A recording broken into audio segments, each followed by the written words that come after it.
12 मध्ये. नंतर श्लोक क्रमांक 13 ते 17 मध्ये भगवंतांनी 5 कारण, कोणत्या कर्माचे 5 कारण काय आहेत, त्याचं वर्णन केलेलं आहे. श्लोक क्रमांक 18 ते 40 मध्ये भगवंतांनी 3 गुणांचं जे आपल्यावरती प्रभाव आहे, त्याद्वारे व्यक्ती जे कार्य करतात त्याचं वर्णन केलेलं आहे. आणि श्लोक क्रमांक 41 ते 48 मध्ये भगवंतांनी शुद्धीकरण, वर्णाश्रम अनुकरण करून व्यक्ती कसा शुद्ध होऊ शकतो त्याचं वर्णन केलेलं आहे. आणि श्लोक क्रमांक 49 ते 55 यामध्ये भगवंतांनी गुह्य ज्ञानाचं वर्णन केलेलं आहे ब्राह्मण स्तरावरती. आणि श्लोक क्रमांक 56 ते 66 यामध्ये भगवंतांनी शुद्ध भक्तीचं वर्णन केलेलं आहे. कृष्ण भावना भावित होऊन व्यक्ती कसा शुद्ध भक्ती करतो त्याचं वर्णन भगवंतांनी श्लोक क्रमांक 56 ते 66 मध्ये केलेले. आणि 67 ते 78 यामध्ये भगवंत गीतेचं सार सांगतात. तर अशा प्रकारे या अध्यायाचं विभाजन झालेलं आहे. तर आतापर्यंत आपण श्लोक क्रमांक 44 पर्यंत बघितलेलं आहे.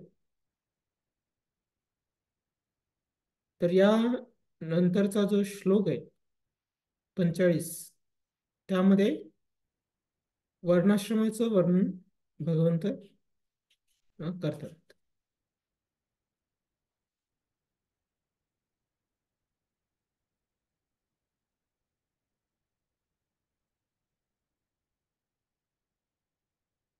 श्लोक क्रमांक 45 हाच आहे ना प्रशांत प्रभू? कोणता श्लोक आहे? हो प्रभूजी, हाच आहे. हाच आहे ना? हो.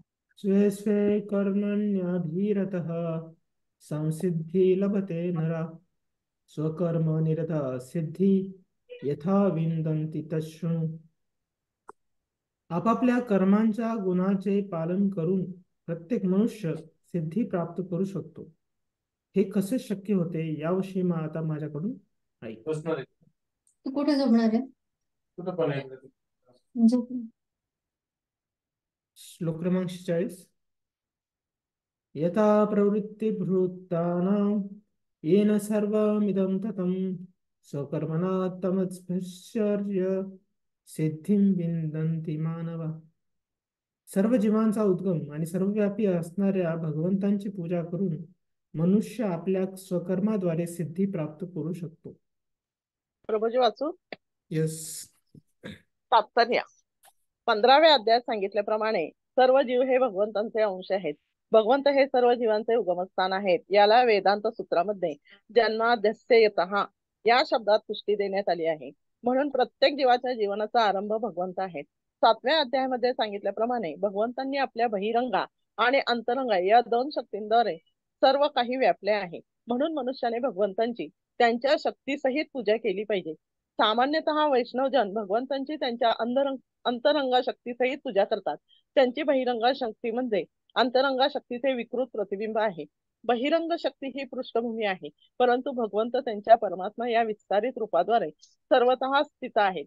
ते सर्व देवतांचे, सर्व मनुष्यांचे, सर्व प्राण्यांचे, सर्वांचेच परमात्मा आहेत. यास्तव मनुष्याने जाणले पाहिजे की भगवंतांचा अंश या नात्याने त्यांची सेवा करणे हे आपले कर्तव्य आहे. पूर्णतया कृष्ण भावना भावित होऊन भक्तीमध्ये प्रत्येकाने संलग्न झाले पाहिजे. हीच गोष्ट या श्लोकामध्ये सांगण्यात आली आहे. प्रत्येकाने जाणले पाहिजे की इंद्रियांचे स्वामी ऋषिकेश यांनी आपल्याला विशिष्ट प्रकारच्या कर्मात नियुक्त केले आहे. ज्या कर्मामध्ये मनुष्य नियुक्त झाला आहे त्या कर्माच्या फलाद्वारे त्याने भगवान श्रीकृष्णांची पूजा केली पाहिजे. पूर्णपणे कृष्ण भावना भावित होऊन त्याने जर सदैव असा विचार केला तर भगवंतांच्या कृपेने तो सर्व गोष्टी तत्वतः जाणू शकतो. हीच जीवनाची सिद्धी होय.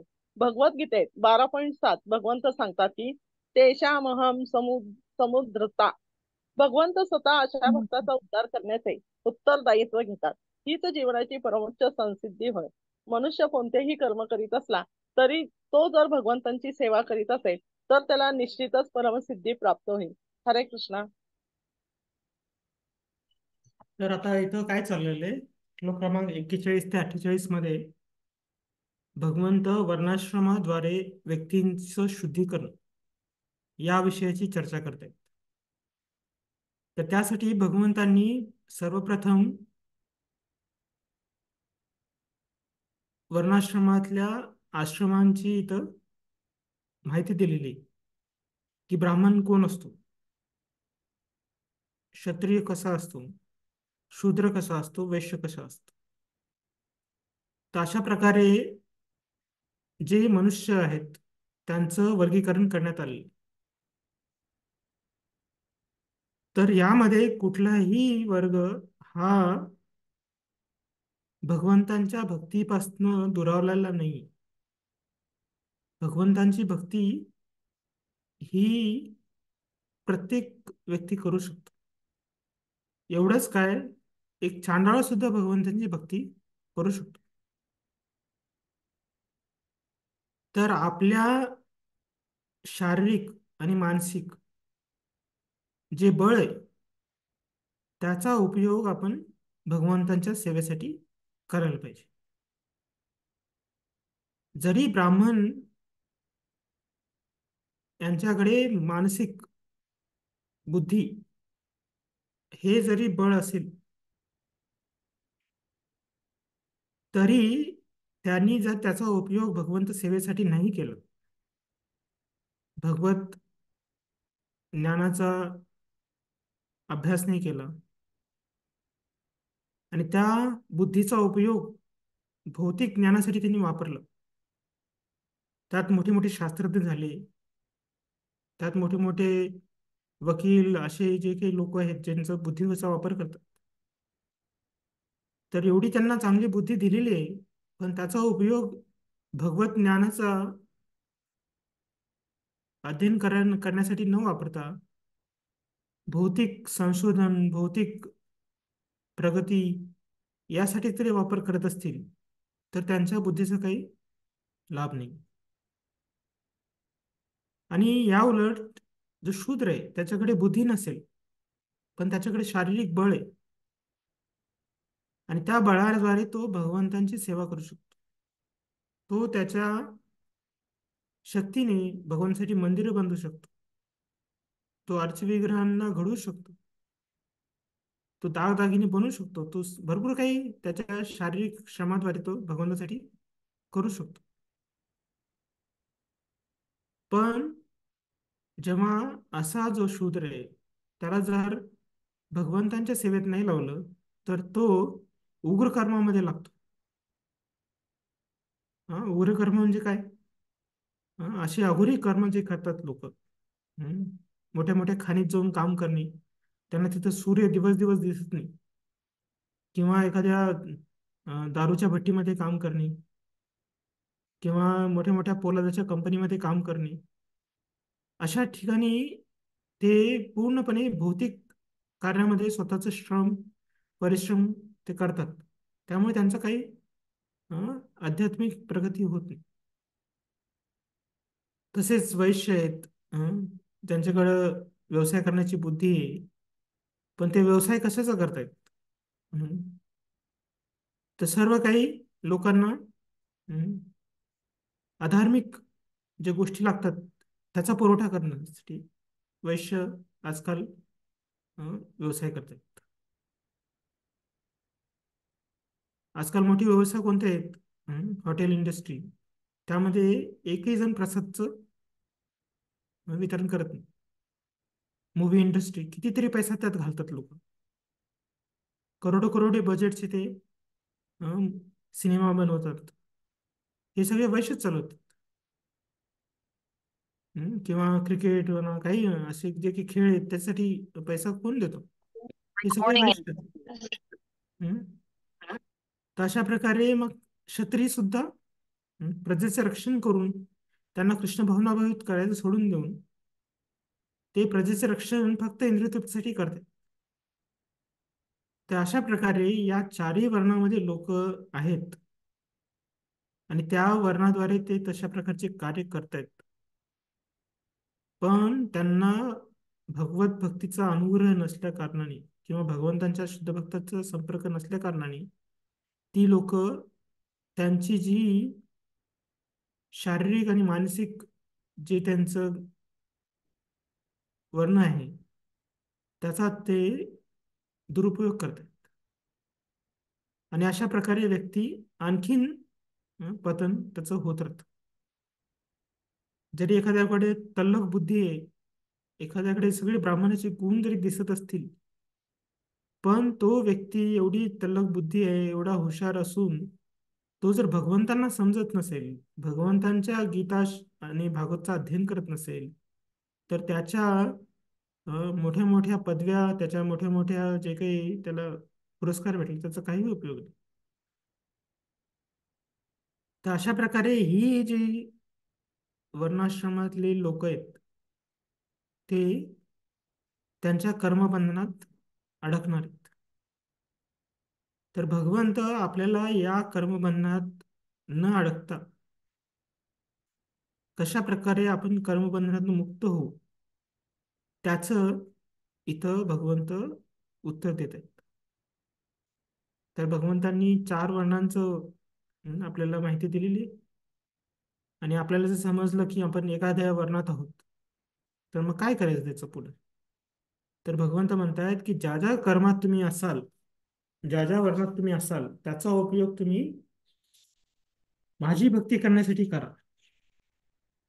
आणि त्याद्वारे व्यक्ती आपल्या आयुष्याचं परमोच्च जी गती आहे ती प्राप्त करू शकतो. तर भगवंत सांगतायत सर्व जीवाचा उद्गम आणि सर्वव्यापी असणाऱ्या भगवंतांची पूजा करून मनुष्य आपल्या स्वकर्माद्वारे सिद्धी प्राप्त करू शकतो. तर वैष्णव हा या चार वर्णाश्रमाच्या पलीकडचा होतो. याचा अर्थ नाही की तो काहीतरी भरकटल्यासारखे कार्य करतो असं नाही.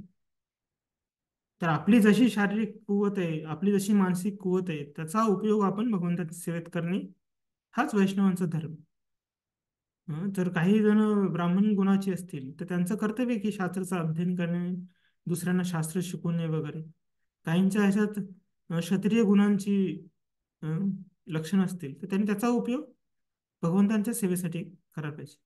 ते जे काही गुण आपल्यात आहेत त्याला न सोडता किंवा दुसऱ्यांशी ईर्ष्या न करता, जर काही जणांमध्ये शूद्रांचे गुण असतील तर त्यांनी ब्राह्मणांचा तिरस्कार किंवा ब्राह्मणांशी हेवा करायला नाही पाहिजे. पण त्यांनी त्याच्या शारीरिक बळानुसार भगवंतांची सेवा करण्यासाठी प्रयत्न करायला पाहिजे. तर अशा प्रकारे भगवंत म्हणतायत की जे काही आपल्याला कर्म भेटलेले आपल्या गेल्या अनेक जन्माचं जे काही फळ असेल त्याच्याद्वारे आपल्याला वेगवेगळे शरीर भेटलेले. तर आपल्याला जे काही आपल्याला भेटलेलं आहे कसल्याही प्रकारचं जे काही प्रकारचं शरीर आपल्याला भेटलेलं त्याद्वारे आपल्याला भगवंतांची भक्ती करायची. आणि अशा अशा प्रकारे जर आपण भगवंतांची भक्ती करू तर आपल्याला यश प्राप्त होईल. ते म्हणजे भगवंतांचं प्रेम आणि या साईडला भगवंत नाही. भगवंतांचं धाम आपल्याला प्राप्त होईल. त्यामुळे वैष्णवामध्ये कोणालाही कमी लेखलं जात नाही. सर्वजण भगवंतांच्या दृष्टीने समान आहेत.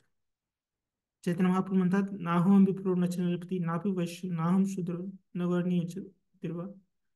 तर वैष्णव हा सर्व कर्माच्या वर्णाश्रमाच्या पलीकडचा व्यक्ती आहे. पण आपल्याला जे शरीर प्राप्त झालेले त्या शरीराच्या यथाशक्तीप्रमाणे जे काही त्यात सकारात्मक शक्ती आहे, जे काही त्यात गुण आहेत त्याचा उपयोग आपण भगवंतांच्या सेवेसाठी करायला पाहिजे. आणि तेच भगवंत या श्लोकात सांगतायत की व्यक्तीने आपल्या कर्मानुसार भगवत भक्ती करावी आणि ती केल्याने व्यक्तीला परमसिद्धी म्हणजे भगवत प्रेम प्राप्त होईल. आणि हाच कर्मयोग आहे की आपल्या कार्याद्वारे आपण भगवंतांची भक्ती करणे. तर आता पुढच्या श्लोकात भगवान सांगतायत, श्रेयान् स्वधर्मो त्रिगुण, श्रेयान् स्वधर्मो विगुणा, परधर्माश्चनुष्ठितात् स्वभावनेतं कर्म कुर्वन्नाप्नेति किल्बिषम्. मनुष्याने आपल्याला प्राप्त झालेले कर्म सदोष रीतीने करणे हे परक्याचे कर्म स्वीकारून ते पूर्ण रीतीने करण्यापेक्षा अधिक श्रेयस्कर आहे. मनुष्याला त्याच्या स्वभावाला अनुसरून सांगण्यात आलेले कर्म हे कधीच पापाने प्रभावित होत नाही.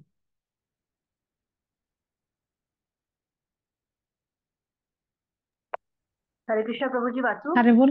हा येस म्हणजे तात्पर्य. मनुष्याच्या नियत कर्माचे अर्थात स्वधर्माचे विवेचन भगवद्गीतेमध्ये करण्यात आले आहे. पूर्वीच्या श्लोकामध्ये वर्णन केल्याप्रमाणे ब्राह्मण, क्षत्रिय, वैश्य आणि शूद्र यांच्या नियत कर्तव्याचे विधान त्यांच्या विशिष्ट प्राकृतिक गुणानुसार केले आहे. मनुष्याने दुसऱ्यांच्या कर्माचे अनुकरण करू नये. जो मनुष्य स्वभावतः शूद्रांकडून केल्या जाणाऱ्या कर्माकडे आकृष्ट होतो, तो जरी ब्राह्मण कुळात जन्मलेला असला तरी स्वतः आपण ब्राह्मण आहोत असा खोटा दावा त्यांनी करू नये. याप्रमाणे मनुष्याने आपल्या स्वभावानुसार कर्म करावे. भगवत सेवे प्रित्यर्थ केलेल्या कोणतेही कर्म निंद्य नसते. ब्राह्मणाच्या कर्म हे निश्चितच सत्वगुणी असते, पण म्हणून जो मनुष्य स्वभावतः सत्वगुणी नाही त्यांनी ब्राह्मणाच्या कर्माचे अनुकरण करू नये. क्षत्रियाला अनेक निषिद्ध गोष्टी कराव्या लागतात. उदाहरणार्थ त्याला शत्रूचा संहार करण्यासाठी हिंसक बनावे लागते आणि राजकीय मुत्सद्देगिरीचा भाग म्हणून कधी कधी असत्यही बोलावे लागते. असा दुटप्पीपणा आणि हिंसा ही राजकीय क्षेत्रामध्ये चालतेच. परंतु याचा अर्थ असा नाही की क्षत्रियांनी आपले कर्तव्य सोडावे आणि ब्राह्मणाचे कर्तव्य करण्याचा प्रयत्न करावा. भगवंतांच्या संतुष्टी प्रित्यर्थ मनुष्याने कर्म केले पाहिजे. उदाहरणार्थ अर्जुन हा क्षत्रिय होता आणि विरुद्ध पक्षाशी लढण्यास तो कचरत होता. परंतु असे कर्म जर भगवान श्रीकृष्णांकरिता करावयाचे असेल तर अधःपतन होण्याची भीती नाही. व्यापारी क्षेत्रामध्येही नफा मिळवण्यासाठी व्यापाऱ्याला खोटे बोलावेच लागते आणि जर त्यांनी असे केले नाही तर त्याला नफा होणे शक्यच नाही. कधी कधी व्यापारी म्हणतो, अहो तुम्ही आमचे नेहमीचे गिराईक आहात आणि तुमच्याकरिता मी नफा घेत नाही. परंतु मनुष्याने जाणले पाहिजे की नफ्याशिवाय कोणताही व्यापार जगू शकत नाही. म्हणून जर एखादा व्यापारी म्हणत असेल की आपण नफा घेत नाही तर ते असत्य बोलणे अनिवार्य समजले पाहिजे. व्यापाराला असे वाटता कामा नये की ज्या अर्थी मी जो व्यवसाय करतो त्यात खोटे बोलणे अनिवार्य आहे, त्या अर्थी आपण आपल्या व्यवसायाचा त्याग करावा आणि ब्राह्मणाचे कर्म करावे.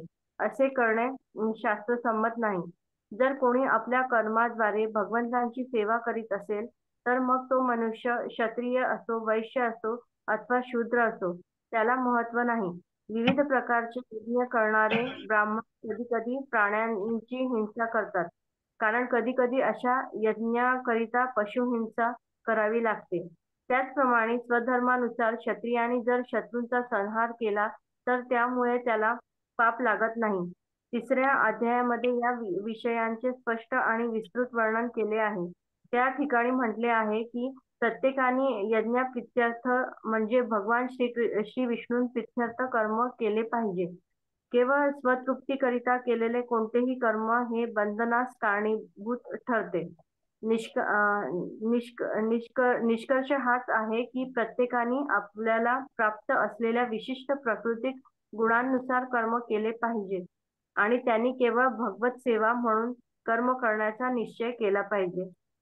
हरे कृष्ण प्रभूजी.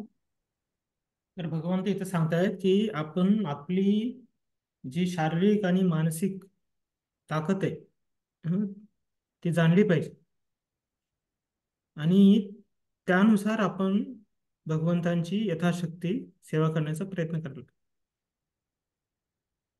तर आपल्याकडे जर चांगले गुण असतील आणि शक्ती असेल तर आपण आळस आणला नाही पाहिजे. जर आपल्याला श्लोक लक्षात राहत असतील, आपण सर्व चांगल्या प्रकारे वाचून दुसऱ्यांना सांगू शकत असू, तर आपण त्याचा उपयोग भगवंतांच्या सेवेत करायला पाहिजे. त्यात आळस आणला नाही पाहिजे.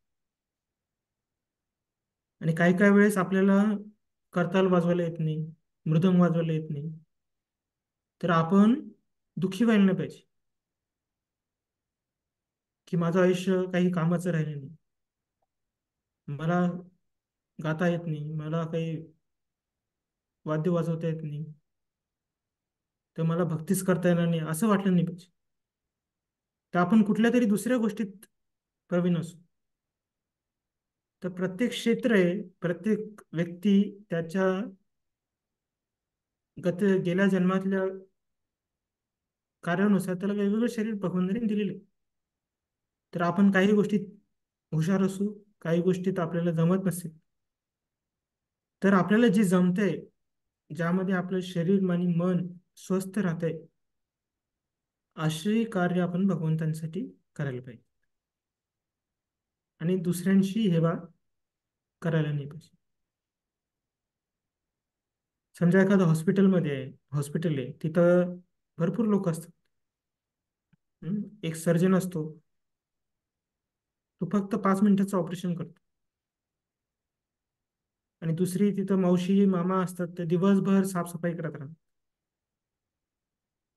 काही लोक ऑफिसमध्ये बसून अकाउंट सांभाळत असतात आणि काही सिक्युरिटी गार्ड बाहेर उभे राहून अं, त्या हॉस्पिटलची काळजी घेतात. तर या सगळ्यामध्ये प्रत्येकाने आपापली भूमिका निर्धारित झालेली आहे आणि त्याच्यानुसार ते कार्य करतात. जर लोकांनी आपलं कर्तव्य सोडून दिलं आणि दुसऱ्याचं करण्याचा प्रयत्न केला, तर काय होईल? समजा तो सिक्युरिटी म्हणेल की मी आता ऑपरेशन करेन. तो आतमध्ये घुसला आणि त्यांनी चालू केलं कापाकाप, तर काय होईल? जे लोक तिथं ज्यांनी ऍडमिशन घेतलेलं आहे ते सगळे मरून जातील. किंवा ते काही मावशी असेल मामा असेल, ते म्हणेल काय हे सर्जन आहे, तो 5 मिनिटाचं काम करतो, आम्ही करतो ना, आम्हाला माहिती आहे कसं करायचं, आम्ही बघतो की तो कसा पोट फाडतो वगैरे. पण तशा प्रकारे जर ते पोट फाडायला लागले लोकांचे, तर ते मग त्यांना कळणार नाही की काही काय कापायचं. तर अशा प्रकारे प्रत्येकाला भगवंतांनी जी बुद्धी दिलेली आहे, जशी शक्ती दिलेली आहे, त्याचा उपयोग करायला पाहिजे आणि आपण दुसऱ्याशी मत्सरता ठेवली नाही पाहिजे. आणि आपल्याला वाटेल की मी चांगलं करू शकतो, पण आपल्या जर तसं गुण नसतील, तशा प्रकारची जर आपल्यात स्वाभाविक तशी शक्ती नसेल, तर आपण काही जास्त वेळ टिकणार नाही. जसं बाजारामध्ये खरं सोन्याचे दागिने मिळतात आणि दुसरे नकली सोन्याचे दागिने मिळतात. तर या दोघांची पारख कधी होते? जेव्हा आपण त्यांना आगीत टाकतो. तर आपण जर खऱ्या सोन्याचा दागिना आगीत टाकला तर तो उजळून बाहेर येईल आणि जो नकली दागिना आहे तो काळपट होऊन बाहेर येईल. मराठीची दे ना भगवद्गीता. तर अशा प्रकारे व्यक्ती जर समजा स्वतःला समजत असेल की मी अमुक आहे तमुक होणार आहे, तर अशी व्यक्ती जेव्हा त्याची परीक्षेची वेळ येईल त्यावेळेस तो फसून जाईल. तर जो कर्ण आहे तो क्षत्रिय होता आणि परशुरामांनी व्रत घेतलेले की मी ब्राह्मणांशिवाय आणखी कुणालाही शिकवणार नाही. पण कर्णाला परशुरामाकडनं शिक्षण घ्यायचं होतं, धनुर्विद्या शिकायची होती. तर तो कर्ण जाऊन परशुरामांची सेवा करतो आणि इतकी चांगली सेवा करतो की परशुराम त्याच्यावरती प्रसन्न होतात. तो त्यांना म्हणतो मी ब्राह्मण आहे.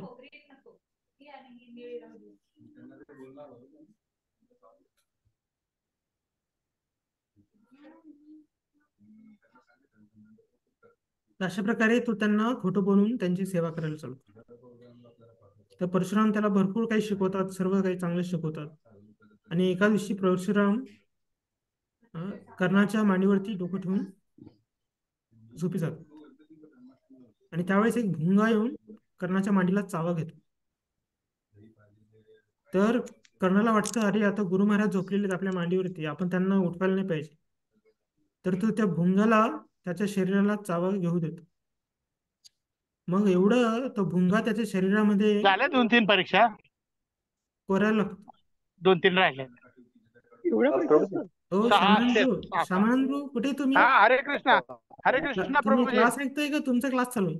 प्रभूजी मला होस्ट कर ना. नाही, क्लास मी ऐकतो प्रभूजी. माझं ते बंद झालता हे व्हिडिओ, तुम्ही इथं लक्ष म्हणून द्या ते बरं. विचारत होतो तुमचं कसं चालू करायचं. हो बाकीचं हो बाजूला हो ठेवा. प्रभूजी. नाही, हरे कृष्णा प्रभूजी. नाही,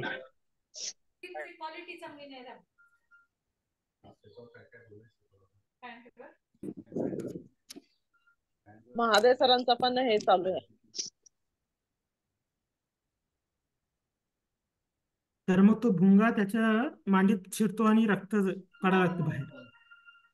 मग ते रक्त परशुरामांना गरम रक्त परशुरामांना स्पर्श करतो. मग परशुराम उठतात. मग ते म्हणतात अरे तुला भुंग्याने चावा घेतला आणि तू सहन केलंस. पिगी तो बँक म्हणले आहे हो ना. गुरु महाराज, तुम्ही माझ्या मांडीवर झोपले होते तर अरे मी तिची सहन पिगी केलं. बँक आहे ना. तर परशुराम म्हणले तू क्षत्रिय, तू ब्राह्मण असू शकत नाहीस. तू सांग नक्की क्षत्रिय आहेस. त्यावेळेस कर्णाने कबूल केलं की ब्राह्मण नाहीये. तर अशा प्रकारे आपण जरी काही देखावा केला दुसऱ्या वर्णाचा किंवा आश्रमाचा, तर आपल्याला त्याचा जेव्हा खरी परिस्थिती येईल, जेव्हा खरी परीक्षा होईल, त्यावेळेस आपल्याला आपले गुण बाहेर पडतात. त्यामुळे आपण जशी आपली मनोभाविक मानसिक स्थिती आहे, जशी शारीरिक ताकद आहे, त्यानुसार आपण भगवंतांची सेवा करण्याचा प्रयत्न करतो पाहिजे. दुसऱ्या वर्णांचा हेवा करून त्या प्रकारे वागण्याचा कृत्रिम प्रयोग करू नये. तर हे भगवंतांचं इथं अर्जुनाला विधान आहे की तू क्षत्रिय आहेस, तुझं कर्तव्य युद्ध करणे, तुझं कर्तव्य धर्माचं रक्षण करणे. तर तू असं ब्राह्मणासारखा मी अहिंसा स्वीकारेन, तर अशा प्रकारचे दुसऱ्यांचा धर्म स्वीकारण्याचा प्रयत्न करू नको. त्यापेक्षा तुझ्या स्वतःच्या धर्मात तू जरी निष्फळ ठरला तरी काहीही हरकत नाही. तर अशा प्रकारे भगवंत सांगतायत की जशी आपली मानसिक शारीरिक स्थिती आहे, तशा प्रकारे आपण आपलं जीवन जगण्याचा प्रयत्न करायला पाहिजे.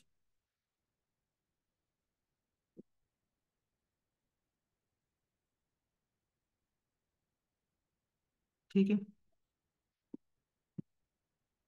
पुढचा श्लोक. सहज कर्म कौन्तेय सदोषमपि न त्यज्यते सर्वारंभ हि दोषेण धूमेनाग्निरी अग्निर अरिवावृता अग्निर इव आवृता. ज्याप्रमाणे धुराने अग्नी आवृत झालेला असतो, त्याप्रमाणे सर्व प्रयत्न कोणत्या ना कोणत्या दोषाने व्यापलेला असतात. म्हणून हे कोणतेही मनुष्याने आपल्या स्वभावापासून उत्पन्न झालेले कर्म जरी दोषयुक्त असले तरी त्या कर्मांचा त्याग करू नये. हरे कृष्ण प्रभूजी. यस प्रभू. तात्पर्य: बद्ध अवस्थेमध्ये सर्व प्रकारचे कर्म प्राकृतिक गुणाद्वारे दूषित झालेले असते. एखादा जरी ब्राह्मण असला तरी यज्ञ करतेवेळी त्याला पशुहिंसा करणे भागच असते. त्याचप्रमाणे एखादा क्षत्रिय कितीही सदाचारी असला तरी त्याला शत्रूशी युद्ध करावेच लागते. कोणत्याही परिस्थितीत तो युद्ध टाळू शकत नाही.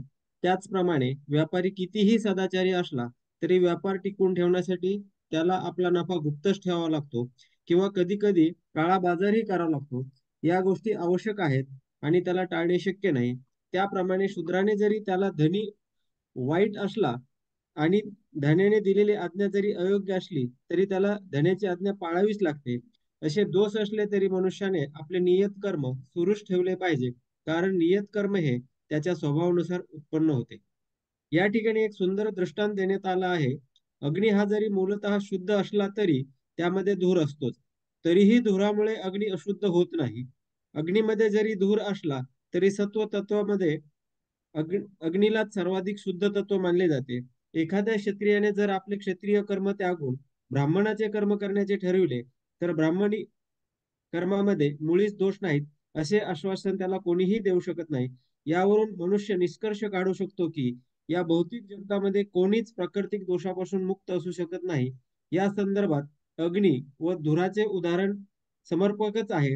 हिवाळ्यात अग्नीतून एखादा दगड बाहेर काढीत असताना मनुष्याच्या डोळ्यांना आणि इतर बंद झाले का? हिवाळ्यात अग्नीतून एखादा दगड बाहेर काढीत असताना मनुष्याच्या डोळ्यांना आणि इतर अवयवांना कधी कधी त्रास होतो, परंतु असा त्रासदायक स्थितीतही मनुष्याला अग्नीचा उपयोग करावाच लागतो. त्याचप्रमाणे आपल्या स्वाभाविक कर्मात काही कष्टदायक गोष्टी असल्या तरी मनुष्याने त्या स्वाभाविक कर्माचा त्याग करू नये. याउलट कृष्ण भावनाभावित होऊन केलेल्या नियत कर्माद्वारे भगवंताची सेवा करण्याचा मनुष्याने दृढ निश्चय केला पाहिजे. हीच खरी सिद्धी होय. भगवंताच्या संतुष्टी प्रित्यार्थ जेव्हा विशिष्ट प्रकारचे स्वाभाविक कर्म केले जाते तेव्हा त्या विशिष्ट स्वाभाविक कर्मामधील सर्व दोषांची शुद्धी होते. याप्रमाणे जेव्हा कर्मफल भक्तियोगामध्ये नियुक्त केल्याने त्याचे शुद्धीकरण होते तेव्हा मनुष्य अंतरात्मा पाहू शकतो आणि हाच आत्मसाक्षात्कार होय. हरे कृष्ण. धन्यवाद प्रणाम. इथं भगवंत काय सांगतायत की प्रत्येक कर्मात काही ना काही दोष आहे. असं नाही की सर्व कर्म चांगले आहेत किंवा सर्व कर्म वाईट आहेत. तर प्रत्येक कर्मामध्ये चांगला आणि वाईट भाग आहे. पण जे आपलं स्वाभाविक शक्य होणारे जे कर्म आहे ते आपण करायला पाहिजे.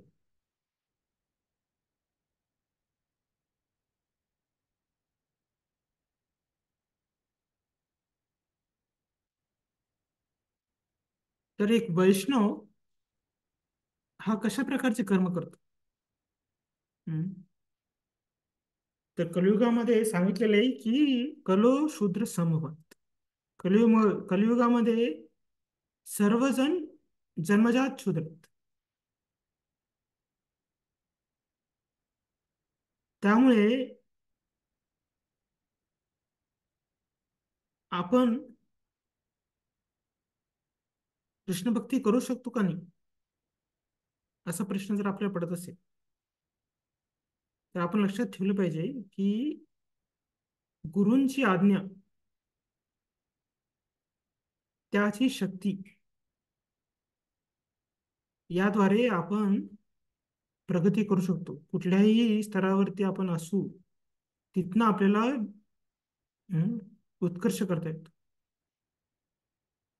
त्यामुळे जरी आपला जन्म अधम योनीत झाला असेल किंवा आपला जन्म कुठल्या शूद्र परिवारात झाला असेल किंवा आपला जन्म कुठल्याही ह्याच्यात झाला असेल, पण वैष्णव बनणं हे सर्वांना शक्य आहे. भगवंत भागवतामध्ये असं सांगितलं, किराट होऊना आंध्र पुलिंग पुरुष. कुठलाही चांडाळ्यापेक्षा खालच्या जातीचा जरी व्यक्ती एका वैष्णवाच्या संपर्कात आला तर तो शुद्ध भक्त बनतो. तर अशी सवलत कृष्ण भावनेत आहे. गुरूंच्या कृपेने आणि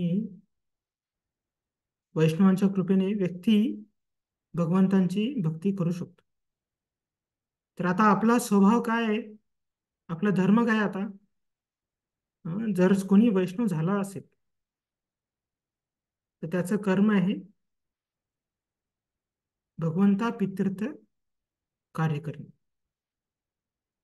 भगवंतांसाठी आयुष्य सेवेला लावणे. तर अशी जेव्हा भगवत सेवा आपण करत असतो त्यावेळेस त्यात काहीतरी खडतरपणा असेल, काही चुका होतील, तर त्याचं भगवंत निराकरण करतात. अनन्यश्चिंतयन्तो माम ये जना पर्युपासते तेषां नित्युक्तानां योगक्षेम वहामि. जेव्हा व्यक्ती प्रामाणिकपणे भगवंतांची भक्ती करण्याचा प्रयत्न करतो तर त्यावेळेस त्याला जे काही भक्ती करण्यासाठी लागतं ते भगवंत देतात. त्यामुळे प्रभुपाद तिथं सांगतायत की जशी आपली कुवत आहे, जशी आपली मनोबल आहे किंवा आपली शारीरिक बळ आहे, त्यानुसार आपण भगवंतांच्या कार्यात लागले पाहिजे. तर आपल्या संस्थेत अनेक अनेक विभाग आहेत. गीता मॅरेथॉन, बुक डिस्ट्रीब्युशन किंवा फूड फॉर लाईफ, गीता वितरण, हरिनाम संकीर्तन किंवा प्रचार. तर आपण आपल्या जशी शक्ती आहे त्यानुसार ह्या सेवा करण्यासाठी पुढे आलं पाहिजे. आणि ही सेवा करताना काही चुका जरी झाल्या आपल्याकडनं तरी भगवंत म्हणतायत की त्या स्वाभाविक आहेत. जसा अग्नी पेटवण्याच्या आधी धूर निघतो, तर धूर हा काय दोष नाही त्यामध्ये. धुरानंतर अग्नी ही प्रज्वलित होणारच. त्यामुळे आपण कधी आपल्याला जर भगवंताची सेवा करताना आपल्याला कधी यश प्राप्त होत नसेल तर त्याद्वारे आपण खचित नाही व्हायला पाहिजे.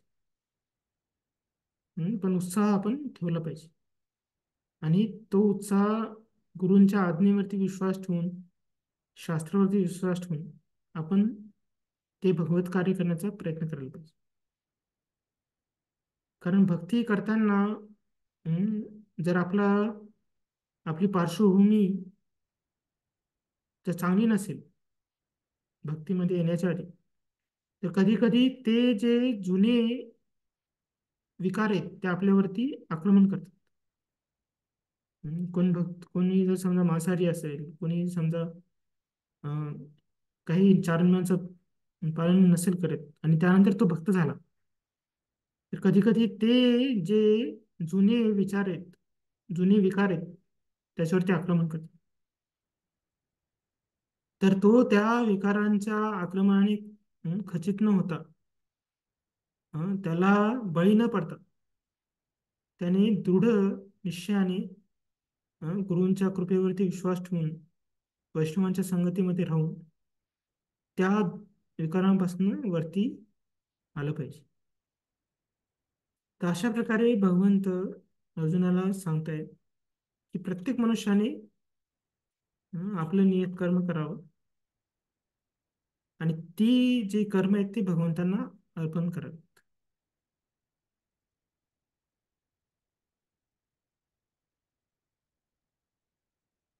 आता पुढचा श्लोक. आसक्त बुद्धी सर्वत्र जितात्मा विगत स्पृहा नैष्कर्म्य सिद्धिं परमां संन्यासेनाधिगच्छति. जो आत्मसंयमी अनासक्त आहे आणि जो सर्व प्राकृत भोगांना तुच्छ लेखतो तो संन्यासाद्वारे कर्मबंधनातून मुक्तता देणारी परमोच्च परिपूर्ण अवस्था प्राप्त करतो. हरे कृष्ण प्रभूजी. यस माताजी. वास्तविक संन्यास म्हणजे आपण भगवंतांचे अंश आहोत व त्यामुळे आपल्याला आपल्या कर्मफलांचा उपभोग घेण्याचा मुळीच अधिकार नाही हे जाणणे होय. जीव हा भगवंतांचा अंश असल्यामुळे त्याच्या कर्माच्या फळांचा उपभोग भगवंतांनीच घेतला पाहिजे. हीच वास्तविक कृष्ण भावना होय. कृष्ण भावना भावित कर्म करणारा मनुष्य खरोखरच संन्यासी असतो आणि अशा भावनेमुळे मनुष्य संतुष्ट राहतो, कारण तो वास्तविकपणे भगवंतांप्रित्यर्थच कर्म करीत असतो. याप्रमाणे तो कोणत्याही भौतिक गोष्टीवर आसक्त नसतो, भगवंतांप्रित्यर्थच कर्म करीत असतो. याप्रमाणे तो कोणत्याही भौतिक गोष्टीवर आसक्त नसतो. भगवत सेवेद्वारे प्राप्त होणाऱ्या आनंदाव्यतिरिक्त इतर कोणत्याही गोष्टीत आनंद प्राप्ती करण्याचा प्रयत्न तो करीत नाही. संन्याशाने आपल्या पूर्व कर्मापासून मुक्त असले पाहिजे, परंतु जो कृष्ण भावनाभावित मनुष्य असतो त्याला या मुक्तीची अवस्था तथाकथित संन्यासाश्रमाचा स्वीकार न करताही प्राप्त होते. मनाच्या या अवस्थेलाच योगारूढ अवस्था असे म्हटले जाते. 3ऱ्या अध्यायात ही गोष्ट प्रमाणित केली आहे. यस यस्त्वात्मतीरेव स्यात्. जो मनुष्य स्वतःमध्येच तृप्त असतो त्याला आपल्या कर्माच्या फळाचे कोणत्याही प्रकारचे भय नसते. हरे कृष्ण, दंडवत प्रणाम. तर इथं भगवत भक्ताचं वर्णन केलेलं आहे. तर भगवत भक्त कसा असतो? त्याची बुद्धी अनासक्त असते आणि त्याचा मनावरती खरं नियंत्रण नसतं आणि तो निस्पृह भावनेने भगवंतांची तो सेवा करतो. तर अशा व्यक्तीलाच संन्यासी म्हटले. तर प्रत्येक भगवंतांचा जो भक्त आहे, कुठल्याही वर्णात असो, कुठल्याही आश्रमात असो, त्याचं कार्य करण्याची जी पद्धती आहे ती या श्लोकात सांगितल्याप्रमाणे असते. तर कुणी गृहिणी असो, कुणी वानप्रस्थ असो, कुणी ऑफिसमध्ये काम करणारी व्यक्ती असो, काही असो, भगवत भक्तीमध्ये जी व्यक्ती भगवंतांची भक्ती करते त्याच्यामध्ये हे गुण आत्मसात झाले पाहिजे.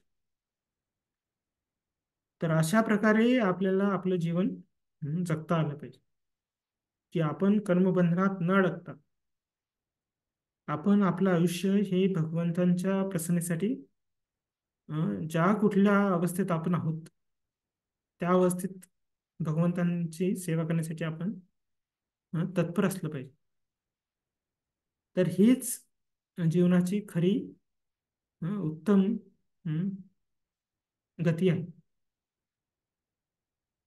त्याचं वर्णन भगवंतांनी इथं केलं. तर अर्जुनाने आता युद्ध करावं, त्याला चांगलं वाटतं वाईट वाटतं यासाठी नाही, पण भगवंतांना त्याच्याकडनं युद्ध करून घ्यायचं, त्यासाठी त्यांनी युद्ध करायला पाहिजे. तर अशा प्रकारे व्यक्ती जेव्हा भगवंतांच्या किंवा गुरूंच्या वैष्णवांच्या आदेशाचं पालन करून आपलं जीवन जगतो तर ते भगवंतांना संतुष्ट करतं. तर आपल्याला सुद्धा काही आदेश प्राप्त झालेले, 4 नियमांचं पालन करणे आणि 16 माळाचा जप करणे आणि प्रभुपादांच्या आंदोलनाला पुढे नेण्यासाठी यथायोग्य हातभार लावणे. जशी आपली ताकद आहे यथाशक्ती तेवढा आपण प्रचारासाठी मदत करायला पाहिजे. तर अशा प्रकारे आपण जेव्हा आपलं जीवन खर्ची करतो तर ते जीवन हे संन्यासासारखं जीवन आहे असं प्रभुपाद इथं सांगतायत.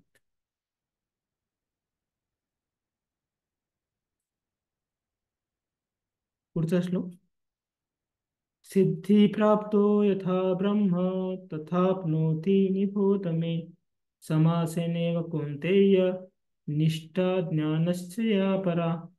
हे कौन्तेया, ज्या मनुष्याने या सिद्धीची प्राप्ती केली आहे तो सर्वोच्च ज्ञानाची परम सिद्धावस्था अर्थात ब्रह्मावस्था कशा पद्धतीने प्राप्त करू शकतो ते माझ्याकडून जाण. याचे आता मी तुला संक्षिप्तपणे वर्णन करून सांगतो.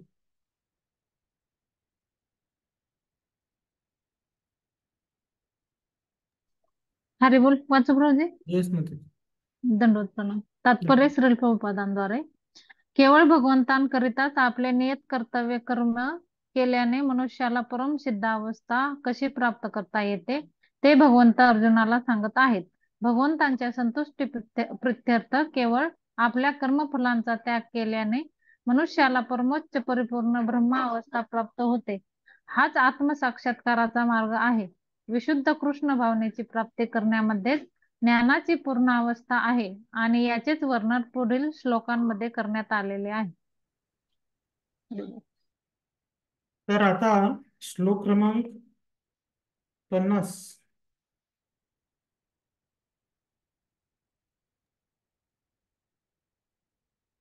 ते 55 यामध्ये भगवंत गुह्य ज्ञानाचं वर्णन करतात. ज्या व्यक्तीला ब्रह्मन स्थिती प्राप्त झालेली आहे, त्याचं वर्णन भगवंत या श्लोकात करतात. आणि त्यानंतर श्लोक क्रमांक 56 ते 66 मध्ये शुद्ध भक्तांचं वर्णन भगवंत करतील. तर या श्लोकात श्लोक क्रमांक 50 आणि 51 या श्लोकामध्ये योगी जे ज्ञान मार्गावरती आहेत त्यांची चेतना कशी शुद्ध होते त्याच्याबद्दल सांगितलेले.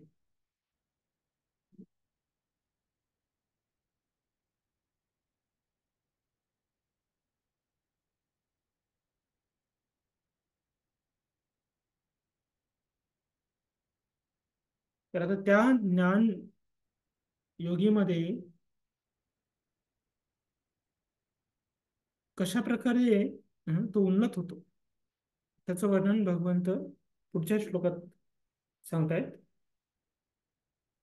बुद्ध्या विशुद्ध्या युक्तो धृत्यास्मानं नियम्य च शब्दादीन् विषयानस्तक्ष त्वां रागद्वेषोस्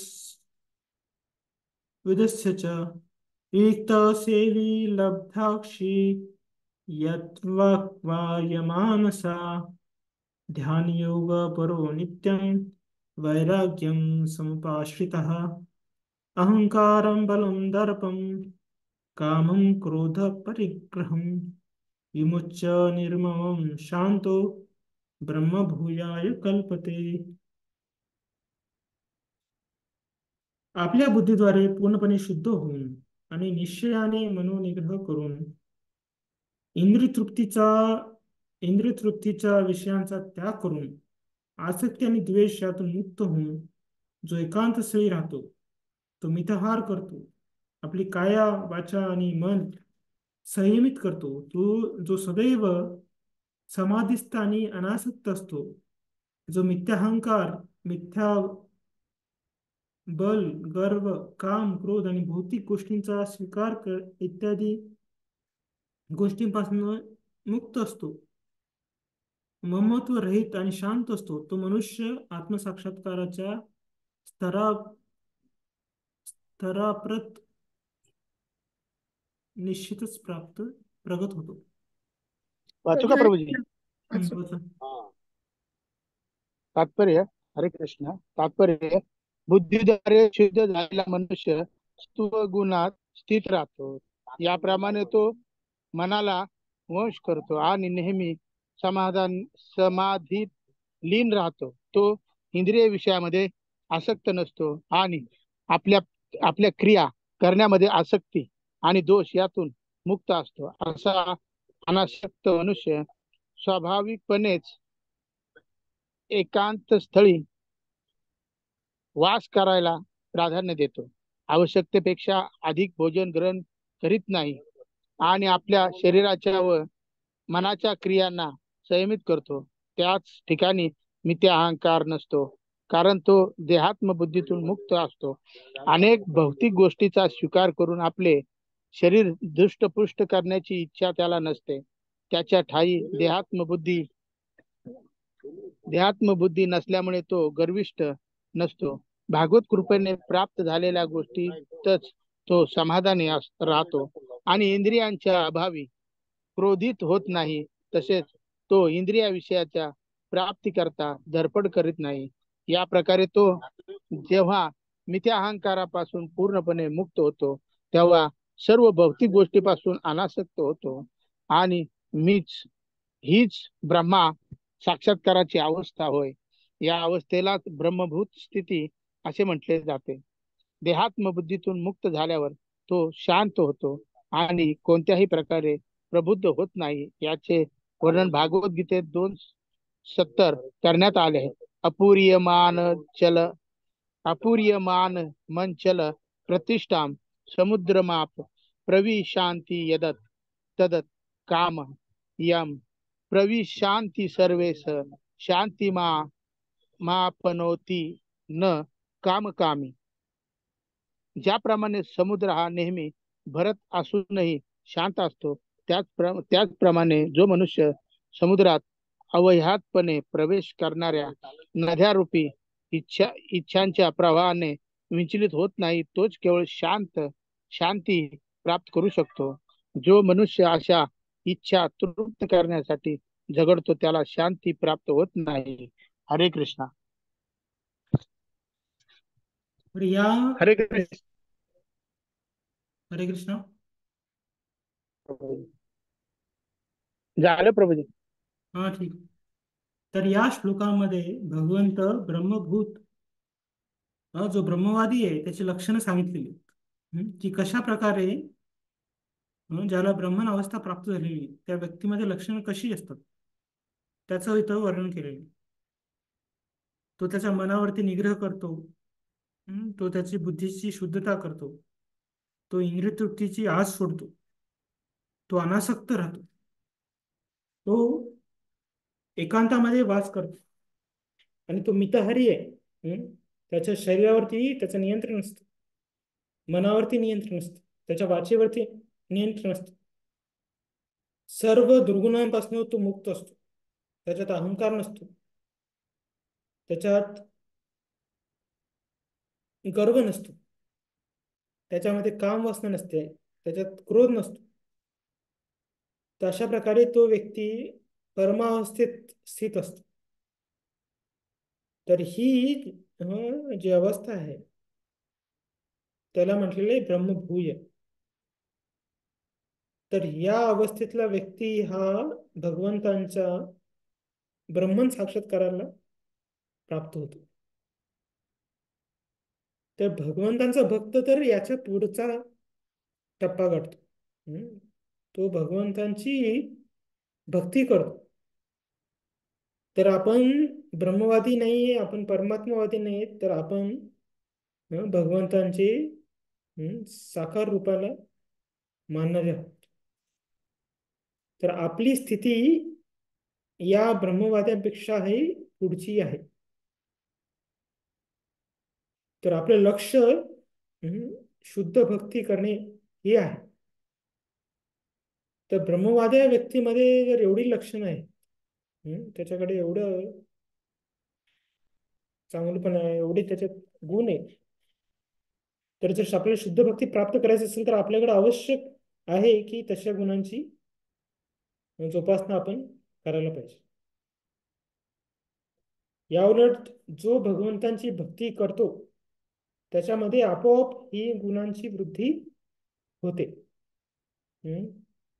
आणि ते भगवंतांनी सांगितलेले अद्वेष्टा सर्वभूतानां मैत्रकरुणे वच निर्मम अहंकार समदुःख सुख शमी संतुष्ट सततम योगी युक्तात्मा दृढनिश्चया मयी अर्पित मनोबुद्धी योमद भक्ता स्वयंप्रिय. तर अशा प्रकारे भगवंतांचा जेव्हा आपण भक्त बनण्याचा प्रयत्न करतो तर ही गुण आपोआप आपल्यामध्ये येतात. तर हे ब्रह्मभू जे स्तर आहे त्याचं वर्णन भगवंतांनी इथं केलेलं. आता त्याचं पुढे भगवंत या ब्रह्मभूत अवस्थेला भक्तीशी संलग्न करतायत. की कशा प्रकारे ब्रह्मभूत अवस्थेच्या पुढचा जो टप्पा आहे ते आहे शुद्ध भक्ती. तर त्याचं वर्णन आता भगवंत करतायत की भगवंतांची भक्ती ही ब्रह्मभूत अवस्थेच्या पुढचं ध्येय लक्ष्य त्याच्याबद्दल आता भगवंत पुढच्या श्लोकात सांगतात. ब्रह्मभूत प्रसन्नात्मा न शोषती न कांक्षती सम सर्वेषु भूतेषु मद्भक्ती लभते परम. याप्रमाणे ब्रह्मभूत असणाऱ्या अवस्था प्राप्त झालेल्या मनुष्याला तात्काळ परब्रह्माचा साक्षात्कार होतो आणि तो पूर्णपणे आनंदी होतो. तो कधीही शोक करत नाही आणि कशाचीही आकांक्षाही करत नाही. तर सर्व प्राणी मात्रांच्या ठिकाणी संभाव ठेवतो. अशा अवस्थेमध्ये त्याला माझ्या विशुद्ध भक्तीची प्राप्ती होते. हरे कृष्ण प्रभुजी. वाचू हरे कृष्ण वाचू का प्रभुजी? याचा तात्पर्य निर्वेशवाद्यांसाठी ब्रह्मभूत अवस्थेची प्राप्ती करणे अर्थात ब्रह्मामध्ये विलीन होणे हेच परम लक्ष्य असते. परंतु साकारवाद्यांसाठी किंवा शुद्ध भक्तांसाठी विशुद्ध भक्तीमध्ये संलग्न होण्यासाठी अधिक प्रगती करावी लागते. याचा अर्थ आहे की जो विशुद्ध भक्तीमध्ये संलग्न झालेला आहे त्याने ब्रह्मभूत अवस्था अर्थात ब्रह्माशी एकरूप होण्याची अवस्था पूर्वीच प्राप्त केली आहे. ब्रह्माशी एकरूप झाल्याविना भगवत सेवा करता येत नाही. ब्रह्मस्तरावर सेवक आणि सेव यांच्यामध्ये भेद नसतो, परंतु तरीही उच्चतर आध्यात्मिक दृष्टीने भेद राहतो. देहात्मबुद्धीने मनुष्य जेव्हा इंद्रिय तृप्त्यर्थ कर्म करतो तेव्हा ते कर्म दुःखाला कारण होते. परंतु आध्यात्मिक जगतामध्ये मनुष्य जेव्हा भक्तीमध्ये संलग्न होतो तेव्हा दुःखाचा प्रश्नच उद्भवत नाही. कृष्ण भावनामयी भक्ताला शोक किंवा आकांक्षा करण्यासारखी कोणतीही गोष्ट नसते.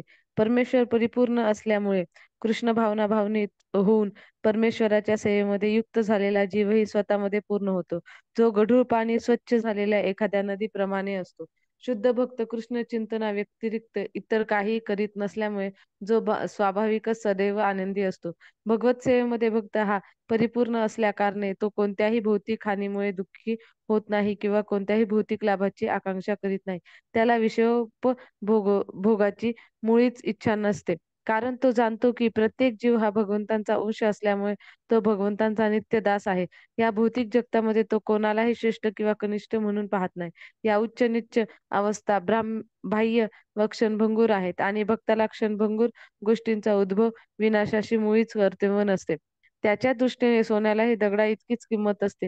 हीच ब्रह्मभूत अवस्था होय आणि शुद्ध भक्ताला या स्थितीची सहजपणे प्राप्ती होते. अशा अवस्थेमध्ये परमब्रह्माशी एकरूप होऊन स्वतःचे स्वरूप त्यामध्ये विलीन करण्याची संकल्पना ही नरकतुल्य बनते. स्वर्ग लोकांची प्राप्ती करण्याची कल्पना भ्रामक वाटते आणि इंद्रिय ही दात नसलेल्या सर्पाप्रमाणे बनतात. ज्याप्रमाणे दंतविहीन सर्पापासून भयभीत होण्याचे कारण नसते त्याचप्रमाणे आपोआपच संयमित झालेल्या इंद्रियांचे मुळीच भय राहत नाही. विषयासक्तीने ग्रासलेल्या व्यक्तीसाठी जे हे सुख दुःखमय असते, परंतु भक्तांसाठी हे जग वैकुंठाप्रमाणे असते. भौतिक सृष्टीतील सर्वोच्च व्यक्ती ही भक्तांच्या दृष्टीने एखाद्या मुंगीप्रमाणेच असते.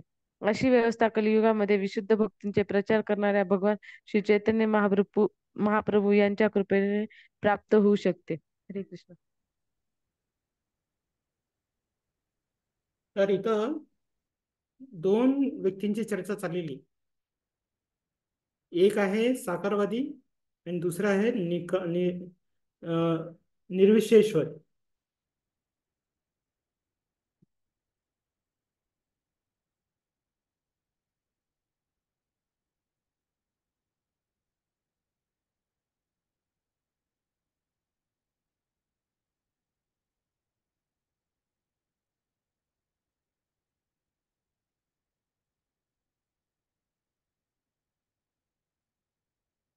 तर भक्त सुद्धा ब्रह्मभूत अवस्थेला प्राप्त झालेला आहे आणि निर्विशेषवादी सुद्धा ब्रह्मभूत अवस्थेला प्राप्त झालेले आहे. पण दोघांमध्ये फरक काय?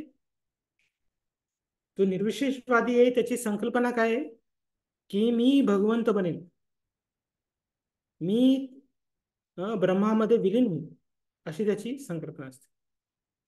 पण जो साकारवादी व्यक्ती, जो भक्त आहे, तो या गुणांना प्राप्त करून त्याला काय करायचं असतं? भगवंतांची शुद्ध भक्ती. तर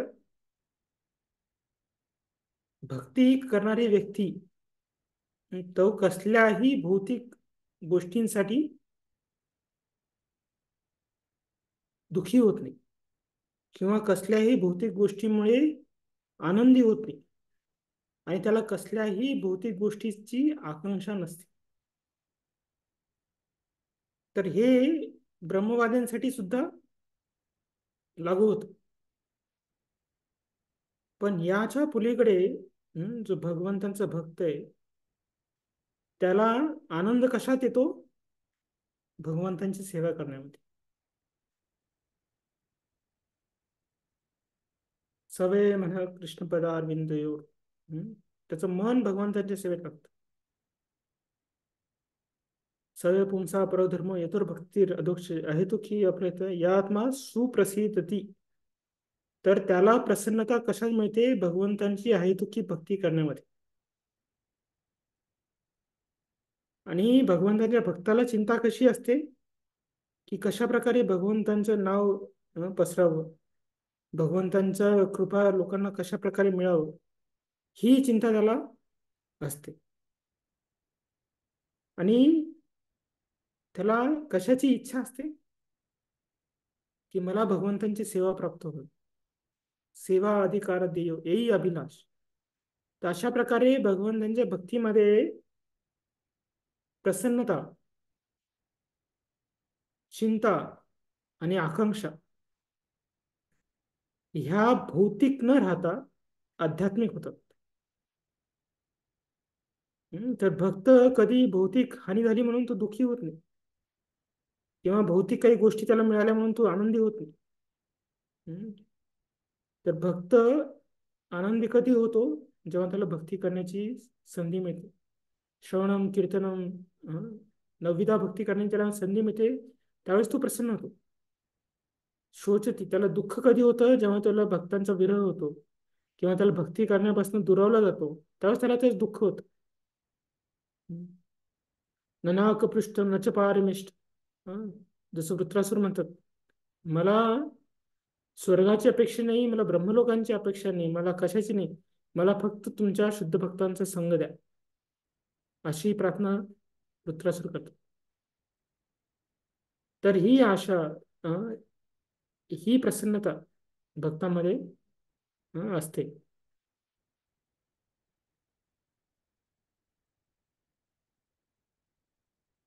तर भौतिक जगातलं जे सुख आहे, स्वर्ग सुख किंवा इंद्रिय सुख, हे सर्व भक्तांसाठी पानसट आहे. त्यांना त्यातलं काहीच त्यात आनंद येत. तर अशा प्रकारे जे भगवंतांचे भक्त आहेत ते या ब्रह्मभूत स्तरापासनं आणखीन पुढे जातात आणि त्यालाच मदभक्ती लगते परम असं भगवंत म्हणतात. अशा व्यक्तीलाच भगवंतांची भक्ती प्राप्त होऊ शकते. आणि ती भक्ती प्राप्त झाली तर काय होतं पुढे, तर त्या भक्तीद्वारे व्यक्ती भगवंतांना समजू शकतो आणि भगवत धामाची प्राप्ती करू शकतो. त्याचं भगवंतांनी इथं पुढच्या श्लोकात सांगितलेलं. भक्त्या माम विजानाति यावन्नश्चास्मि सत्त्वता ततो माम तत्त्वतो ज्ञात्वा विशते तद अनंतरम.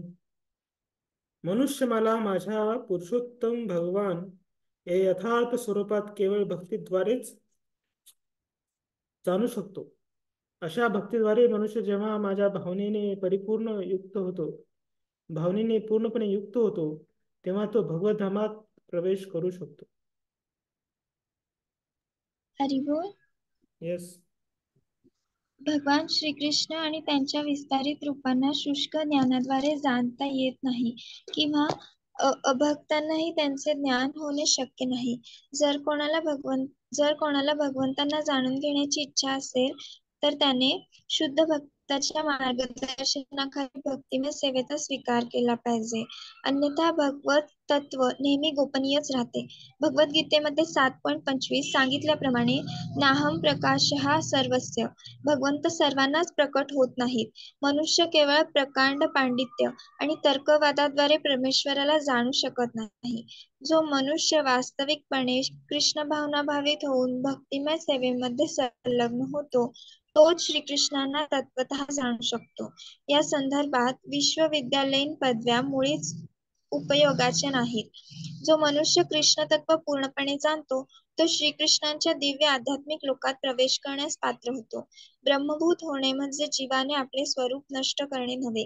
जीवासोबत भक्तीही असतेच आणि भक्ती असणे म्हणजे भगवंत, भक्त आणि भक्तिमय सेवा या तिन्हींचेही अस्तित्व असणे होय. हे ज्ञान मुक्तीनंतरही नष्ट होत नाही. मुक्ती म्हणजे देहात्मबुद्धीतून मुक्त होणे होय. आध्यात्मिक जीवनामध्येही तोच भेद असतो आणि तेच व्यक्तिगत अस्तित्व असते. तथापि हा भेद किंवा व्यक्तित्व हे विशुद्ध कृष्ण भावनामय असते. विशते या शब्दाचा अर्थ माझ्यामध्ये प्रवेश करतो असा आहे. हा शब्द जीव निर्विशेष ब्रह्मामध्ये विलीन होतो. या अद्वैतवादी सिद्धांताचे समर्थन करतो. असा चुकीचा अर्थ कोणीही काढू नये. विशते म्हणजे जीव आपल्या स्वरूप स्थितीत भगवंतांच्या सहवासात राहण्याकरता आणि भगवंतांची सेवा करण्याकरता भगवतधामात प्रवेश करतो. उदाहरणार्थ, एखादा हिरव्या रंगाचा पक्षी एखाद्या वृक्षावर त्याच्याशी एकरूप होण्याकरता नव्हे, तर त्या वृक्षाची फळे चाखण्याकरता बसतो. निर्विशेषवादी सामान्यपणे सागरात वाहत येणाऱ्या आणि सागरातच विलीन होणाऱ्या नदीचे उदाहरण देतात. निर्विशेषवाद्यांना हे उदाहरण म्हणजे एक आनंदाचा विषय वाटत असेल, परंतु साकारवादी आपले स्वरूप सागरातील जलचराप्रमाणे आहे तसे ठेवतात. आपण सागरात खोलवर गेलो तर तेथे आपल्याला अनेक जीव आढळतील. सागराच्या केवळ पृष्ठभागाचे ज्ञान पुरेसे नाही, तर सागरामध्ये खोलवर राहणाऱ्या जलचरांचेही पूर्ण ज्ञान असणे आवश्यक आहे. भक्त विशुद्ध भक्तिमय सेवा करून भगवंतांचे दिव्य गुण आणि दिव्य ऐश्वर्य तत्वता जाणू शकतो. 11व्या अध्यायात सांगितल्याप्रमाणे केवळ भक्तियोगानेच भगवंतांचे ज्ञान होऊ शकते. याच गोष्टीची पुनरावृत्ती या ठिकाणी करताना सांगण्यात आले आहे की मनुष्य भक्तीद्वारे भगवंतांना जाणू शकतो आणि त्यांच्या धामामध्ये प्रवेश करू शकतो. मनुष्य देहात्म बुद्धीतून मुक्त होऊन ब्रह्मभूत अवस्था प्राप्त करतो आणि त्यानंतर त्यांच्या भक्तिमय सेवेचा प्रारंभ भगवत कथांचे श्रवण केल्याने होतो. जेव्हा मनुष्य हरिलीला श्रवण करतो तेव्हा त्याला आपोआपच ब्रह्मभूत अवस्था प्राप्त होते आणि इंद्रिय तृप्तीसाठी असणारे काम, क्रोध आदी प्राकृत दोष नाहीसे होतात. भक्तांच्या हृदयातून जसजसा काम आणि लोभ नाहीसा होतो, तसतसा तो भगवत सेवेमध्ये आसक्त होतो आणि अशा आसक्तीमुळे तो भौतिक कल्मशातून मुक्त होतो. जीवनाच्या अवस्थेमध्ये तो भगवंतांना जाणू शकतो. श्रीमद भागवतातही हेच सांगण्यात आले आहे. मुक्तीनंतरही भक्ती योग रूपी दिव्य सेवा चालूच राहते. वेदांत सूत्र 4.1.12 याला पुष्टी देताना म्हणते, अप्राणायात तत्रापि हि दृष्टम, अर्थात मुक्तीनंतर ही भक्ती चालूच असते. श्रीमद भागवतात वास्तविक भक्तियुक्त मुक्तीची व्याख्या करताना म्हणले आहे की जीवाने स्वरूप स्थितीमध्ये पुन्हा स्थित होणे म्हणजेच मुक्ती होय. जीवांच्या स्वरूप स्थितीचे पूर्वीच वर्णन करण्यात आले आहे की सर्व जीव भगवंतांचे अंश आहेत, म्हणून भगवंतांची सेवा करणे ही जीवाची स्वरूप स्थिती आहे. मुक्तीनंतरही या सेवेत कधीच खंड पडत नाही. जीवनासंबंधीच्या भ्रामक संकल्पनांमधून मुक्त होणे म्हणजेच वास्तविक मुक्ती होय. हरे कृष्ण. हरे कृष्ण. तर इथं भक्तीचं गुणगान प्रभुपाद करतायत आणि ही भक्ती आपल्याला काय देते, तर भक्तीद्वारे व्यक्ती भगवंतांना समजू शकतो. अन्य कोणत्याही मार्गाद्वारे व्यक्ती भगवंतांना समजू शकत नाही. हे आपण लक्षात घेतलं पाहिजे. ज्ञानी आहे, जसं डॉक्टर आहे, तो व्यक्तीच्या शरीरामध्ये किती हाडे आहेत, किती नसा आहेत, कसल्या प्रकारचं रक्त आहे ते सांगू शकेल.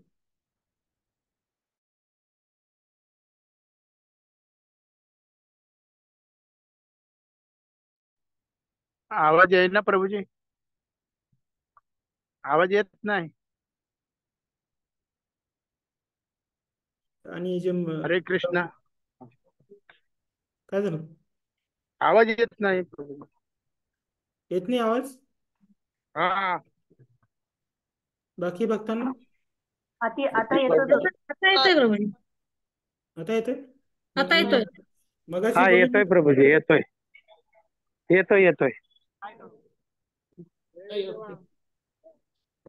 तर मी सांगितलं की भक्ती ही अशी महान ताकद आहे, अशी महान गोष्ट आहे ज्याद्वारेच व्यक्ती भगवंतांना समजू शकतो. तर त्याचं सौभाग्य आपल्याला प्राप्त झालेलं आहे आणि अशी भक्ती ही स्वतःच्या बळावरती आपण प्राप्त करू शकत नाही, किंवा भगवंत सुद्धा ती भक्ती कोणालाही देत नाहीत. तर भक्तीचं वितरण हे भक्तांद्वारे केलं जातं. जसं मोठ्या मोठ्या कंपन्या आहेत, टाटा महिंद्रा वगैरे, त्या जरी गाड्या जरी बनवत असतील तर आपण जाऊन डायरेक्ट कंपनीतनं गाडी विकत घेऊ नाही शकत. आपल्याकडे पैसे आहेत आपण म्हणून मी तुम्हाला पैसे देतो, मला गाडी द्या, तर ती कंपनी तुम्हाला गाडी देणार नाही. ती काय म्हणेल कंपनी, तुम्ही आमच्या डीलरकडे जाऊन गाडी घ्या. त्याचप्रमाणे भगवंतांनी भक्तीचं जे डीलर आहे, भक्तीचं वितरण करण्याचा हक्क हे भक्तांना दिलेले. तर भगवंत काय म्हणतात अंबरीश महाराजांच्या लिलेमध्ये, अहम भक्त पराधीनो. जेव्हा दुर्वास त्यांच्याकडे येतो, त्या सुदर्शन चक्रापासून मला वाचवा, तर भगवंत काय म्हणतात, अहम भक्त पराधीन, मी भक्तांच्या अधीन आहे, मी स्वतंत्र नाहीये. तर तुम्ही माझ्याकडे क्षमायाचना मागू नका, तुम्ही ज्यांचा अपराध केला त्यांना जाऊन क्षमा मागा. तर भगवंतांचे दोन्ही भक्तच आहेत, अंबरीश महाराज सुद्धा भक्त आहे आणि सुदर्शन सुद्धा भक्त आहे. तर भक्ताला वाचवण्यासाठी दुसरा भक्त तयार झालेला. अंबरीश महाराजांना वाचवण्यासाठी सुदर्शन मागे लागलेले. तर आता दुर्वास मुनींनी भगवंतांना जरी क्षमा मागितली तरी त्याला क्षमा याचना मिळणार नाही. तर आपण समजू शकतो की भगवंत किती भक्तांचं कौतुक करतो. तर अशी ही भक्ती आहे ज्याद्वारे आपण भगवंतांना स्वीकारतो, भगवंतांची प्रेममय सेवा करू शकतो. आणि ह्याच भक्तीचा वाटप भगवंतांचे शुद्ध भक्त करतात. तर वैष्णव हे भक्तीचे आगार आहेत. तर अशा वैष्णवांची सेवा केल्याने व्यक्तीला भगवंतांची प्रेममय भक्ती प्राप्त होते. अन्य कोणत्याही मार्गाने व्यक्ती भगवंतांना जाणू शकत नाही. हे ठामपणे आपल्याला लक्षात आलं पाहिजे. आणि इथं भगवंतांनी सुद्धा त्याची घोषणा केलेली, भक्त्या माम अभिजानात. हे भगवंतांची घोषणा आहे. हे काही लपून छपून सांगितलेली नाही भगवंतांनी. तर भगवंत मोठ्या आवाजाने सांगतायत, भक्त्या माम अभिजानात. अर्जुना, मला कोणी समजू शकतं तर फक्त भक्तीद्वारे. तर ती भक्ती आपण भगवंतांच्या शुद्ध भक्तांच्या कृपेने आत्मसात करायला पाहिजे. आणि अशी ही दुर्मिळ भक्ती जेव्हा आपल्याला प्राप्त झालेली आहे तर आपण त्याचा आळस न करता एकदम उत्साहाने स्वीकार करायला पाहिजे. ज्ञानी योगी किती कष्ट करतायत विचार करा तुम्ही. फक्त ब्रह्मन आणि परमात्मा असे साक्षात्कार होण्यासाठी ते गळ्यापर्यंत थंड पाण्यात डुबून नाहीत, आग लावून बसलेले आहेत, उपास तापास करतायत, हाडं निघतायत, तोपर्यंत ते उपवास करतायत वगैरे. तर त्या गोष्टीसाठी, स्वर्गप्राप्तीसाठी लोक किती कष्ट करतायत, किती दान करतायत, किती धर्म करतायत. तर अशा क्षुल्लक गोष्टीसाठी लोक इतकी तत्पर आहेत, इतकी प्रामाणिक आहेत, इतकी दृढ आहेत. तर आपण जे कृष्ण प्रेम मिळणार आहे त्यासाठी कशाला आळस करायला पाहिजे, किंवा तिला आपण असं दुर्लक्ष नाही करायला पाहिजे. आपली भक्ती आपण प्रामाणिकपणे करायला पाहिजे. आपला जप, जो यज्ञ संकीर्तन आहे, त्या जपावरती आपलं ध्यान असलं पाहिजे. नाहीतर काय, गाडी चालवताना, लेक्चर ऐकताना किंवा आपला क्लास चालू असताना सुद्धा लोक जप करतात. तर हे अशा प्रकारे आपण जी भक्तीची आपल्याला साधना दिलेली आहे तिला विकृत करायला नाही पाहिजे. जर असं आपण करू तर आपल्याला भगवंत समजणार नाही आणि आपण भ्रमात राहू की मला भगवंत समजले. मग अशा व्यक्तीला तर समजावणं आणखीन अवघड आहे. एखाद्या वेळेस झोपलेल्या व्यक्तीला उठवता येतं, पण जे लोक झोपेचं ढोंग घेतात त्यांना उठवणं अवघड असतं. तर अशा प्रकारे अज्ञानी लोकांना आपण एखाद्या वेळेस भगवत भक्ती देऊ शकतो, पण जे स्वतःला ज्ञानी समजतात त्यांना काहीही उपदेश करा, ते पावत्या वगैरे पाणी असतं.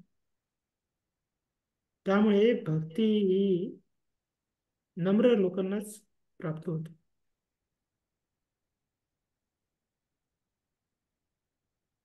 तर ही भक्ती आपण स्वीकारायला पाहिजे. हं? तर त्याच भगवंत इथं सांगतायत की माझी भक्ती ही अशी गोष्ट आहे की ज्याद्वारे व्यक्ती प्रगती करू शकतो, मला जाणू शकतो, माझ्या धामात येऊ शकतो. हं? तर भक्ती हेच एक वाहन आहे ज्याद्वारे आपण भगवद्धामात जाऊ शकतो. भक्ती हे एकच धन आहे ज्याद्वारे आपण भगवंतांना प्राप्त करू शकतो. तर भौतिक जगातली धन संपत्ती हे काही उपयोगाला येणार नाही. हं? तर आपल्याकडं कुठलं धन असलं पाहिजे? कृष्ण प्रेम धन. हं? गोलोकेर प्रेम धन हरिनाम संकीर्तन. तर आपण या धनाची वृद्धी करण्यासाठी घालत असलो. बँकेत किती पैसे आहेत त्याच्यावरती खुश नसलं पाहिजे आपण. आपल्या माळा किती झाल्या, तर आपल्या किती हरिनामाचा साठा आपल्याकडे आहे, त्याचं चिंता आपण करायला पाहिजे. तर अशा प्रकारे जेव्हा व्यक्ती कृष्ण भावना भावित होतो, त्याची इच्छा असते की मला भगवंतांची सेवा करायची, मला भक्तांची सेवा करायची, तो व्यक्तीच पात्र ठरतो भगवत धामात जाण्यासाठी. अन्यथा कितीही आपण देखावा करू, काही लोक भक्तीचा देखावा करतात, त्यांच्यासाठी ती फॅशन असते. हम्म. भक्ती करणे सुद्धा लोकांना काय होतं, फॅशन होऊन जातं. हम्म. त्यांना तिथं वाटतं की भक्तांच्या ग्रुपमध्ये त्यांचा बिझनेस मिळेल त्यांना, किंवा भक्तांच्या संगतीमध्ये त्यांना काही एखादी चांगली पत्नी मिळेल, पती मिळेल, किंवा भक्तांच्या संगतीमध्ये आपल्याला मानसिक समाधान मिळेल. अशा गोष्टींनी जर भगवत भक्ती करायला लागलो आपण, तर हे क्षुल्लक गोष्टी भगवंत आपले पूर्ण करतील इच्छा, पण ते स्वतःला आपल्याला देणार नाही. जर आपण तीव्र नसू, अकाम सर्व काम मोक्ष काम उदारी तीव्रेन भक्ती योगीनं, तर भक्ती करण्यासाठी व्यक्ती तीव्र असलं पाहिजे. तर मायावादी लोक, ब्रह्मवादी लोक, एवढंच काय, जे कर्मी आहेत, ज्यांना स्वर्ग सुख वगैरे प्राप्त करण्यासाठी, ते किती तीव्र आहेत त्यांच्या प्रयासामध्ये. ज्यांचं ध्येय क्षुल्लक आहे पण त्यांची साधना एकदम तीव्र आहे, आणि आपलं ध्येय हे सर्वोच्च आहे, आणि आपली साधना शिथिल पडते कधी कधी. तर ते संगतीचा परिणाम आपल्यावरती होतो. कारण पूर्ण भौतिक जगत हे कृष्णापासून दुरावलेल्या लोकांनी भरलेले आहे. तर अशा लोकांच्या संगतीमध्ये आपल्याला कृष्ण भक्तीसाठी प्रोत्साहन मिळणार नाही. लोक आपला उत्साहावरती नेहमी पाणी टाकत राहतील, किंवा कधी कधी आपण स्वतःच आपल्या उत्साहावरती पाणी टाकून घेऊ. तर अशा प्रकारे आपण भक्तीच्या मार्गामध्ये शिथिल पडलं नाही पाहिजे. आपण उत्साह ठेवला पाहिजे, निश्चय ठेवला पाहिजे, आणि चांगल्या संगतीमध्ये राहिलं पाहिजे. जिथं वैष्णव अपराध होत नाहीत, जिथं वैष्णवांची निंदा होत नाही, तिथं वैष्णव सेवा ह्याला प्राधान्य दिलेलं आहे, भगवत सेवेला प्राधान्य दिलेलं आहे, भगवंतांच्या भक्तीच्या प्रचारासाठी जिथं प्राधान्य दिलं आहे, अशा संगतीमध्ये आपण राहिलं पाहिजे. आणि या अशा संगतीत जेव्हा आपण राहू, त्यावेळेस आपल्याला भगवंतांची असीम कृपा भक्तीच्या रूपाने प्राप्त होईल. तर हे या भगवंतांच्या सांगण्याचा उद्देश, भक्त्या माम अभिजानत, भक्तीद्वारेच तुम्ही मला समजू शकता. तर आपण कधीही समजायला नाही पाहिजे की मला समजलं. ज्या लोकांना समजत नाही त्यांना वाटतं की समजलं, आणि ज्यांना समजलंय ते लोक कधीही म्हणत नाहीत की मला समजलं. तर हे एक मोठं लक्षण आहे भक्तीमध्ये. आपल्याला कधीच गर्व नसला पाहिजे की मला सगळं कळलेलं आहे, मला सर्व शास्त्रांचा सार कळलेलं आहे. पण आपण किती त्या जो शास्त्राचा सार आहे त्याला किती आपण उतरवतोय जीवनामध्ये, ते लक्ष द्यायला पाहिजे आपण. ते महत्वाचं. तर अशा प्रकारे जे भगवंतांची भक्ती करतायत ती व्यक्ती स्वैराचार्याने भगवंतांची भक्ती करत नाही, तर ती व्यक्ती गुरूंच्या मार्गदर्शनाखाली, वैष्णवांच्या मार्गदर्शनाखाली भक्ती करते. तर आपण नेहमी मार्गदर्शनाच्या खाली भक्ती करायला पाहिजे. मनोकल्पित भक्ती हे भक्ती याला म्हणता येत. स्वैराचाराने केलेली भक्ती ही भक्ती होत. तर भक्ती ही वैष्णवांच्या अनुग्रहामध्ये, भक्तांच्या संगतीमध्ये आपण करतो आणि त्याच भक्तीद्वारे आपण भगवंतांना तत्वता समजू शकतो. तर मायावादी लोक वगैरे त्यांना जे शास्त्राचं तत्व आहे ते समजलेलं नाही. त्यांना वाटतं की जीवनाचं परम लक्ष्य आहे की भगवंतामध्ये विलीन, आणि ते उदाहरण पण देतात की जशा इथं प्रभुपाद सांगतायत की समुद्रामध्ये जे लाटी येतात, लहरी येतात, तर त्यांना वाटतं की एक लाट आली ती लाट परत मिसळते, तर अशा प्रकारे आपण सुद्धा लाटी आहोत असं त्यांना वाटतं. तर त्या अथांग समुद्रामध्ये जीव हा एखाद्या माशाप्रमाणे. आणि दुसरं उदाहरण प्रभुपाद देतात की एखादा जर हिरवा पक्षी हिरव्या झाडात जाऊन बसला, तर वर करणी आपल्याला काय दिसेल की तो हिरवा पक्षी हिरव्या झाडात समावून गेला. पण जर खरं आपण जवळ जाऊन बघितलं झाडावरती, तर तो पक्षी हा झाडापासून विभिन्न आहे. त्याप्रमाणे जेव्हा व्यक्ती भगवद्धामात जातो, याचा अर्थ असा नाही की आपण भगवंतामध्ये विलीन होतो, असं नाही. तर आपण भगवंतांची सेवा करण्यासाठी भगवद्धामात जातो आणि भगवंतांची आपण सेवा करतो. तर हे साक्षात्कार भक्तांना आहे. तर जे मायावादी लोक त्यांना मुक्ती कशासाठी पाहिजे, कारण त्यांचं भौतिक जग इतकं त्यांना तप्त केलेलं असतं, त्यांना इतकं त्या भौतिक जगाचा त्रास झालेला असतो, त्यांना मुक्ती पाहिजे असते. म्हणजे मुक्तीनंतर शांती, जीवनात शांती शांती शांती. पण भक्तांना अशी शांती नकोय. भगवंतांच्या भक्तांना अशा शांतीपेक्षा भगवंतांसाठी चिंता ही अत्यंत प्रिय आहे. आपण बघतो यशोदा माता आहे, त्यांना भगवंतांचं दूध भरवणे ही त्यांची सेवा आहे. तर त्यांना चिंता असते. एकदा ती कृष्णाला दूध पाजत असते आणि त्यावेळेस जे चुलीवरचं मटक्यातलं दूध आहे त्याला वाटतं, अरे भगवंतांनी जर आईचं दूध पिलं तर मला माझं कधी प्राशन करते, त्यांचं पोट भरल्यानंतर मला कोणी पिणार नाही. तर त्या दुधाला वाटलं की मी आता आत्महत्या करावी, म्हणून ते दूध उतू आलं. आणि इकडं यशोद्याला त्या दुधाच्या भांड्याचा आवाज यायला लागला, दूध उतू जाताना आवाज येतो. त्यावेळेस ते दुधाचा आवाज यशोद्याला येतो. तर यशोदेचं जे भगवंतासाठी दूध बनवलं जातं ते विशेष गायीपासून बनवलेलं असतं. नंद महाराजाकडे 9 लाख गायी आहेत, त्यातल्या 1000 विशेष गायी आहेत पद्मगंधा नावाच्या. त्या गायींचं दूध कमळासारखं त्याच्यात सुवास असतो, म्हणून त्यांना पद्मगंधा गाय म्हटले. तर असं विशेष दूध भगवंतांना यशोदा गरम करून भगवंतासाठी ती दही, दूध, लोणी, तूप, लोणी वगैरे त्या दुधापासून बनवते. तर यशोदाला वाटलं, अरे यशोदाला चिंता झाली मनात की अरे आता हे दूध उतू गेलं तर भगवंतांना काय मिळेल, म्हणून ती भगवंतांना बाजूला सोडून ती दुधाकडे लक्ष द्यायला गेली.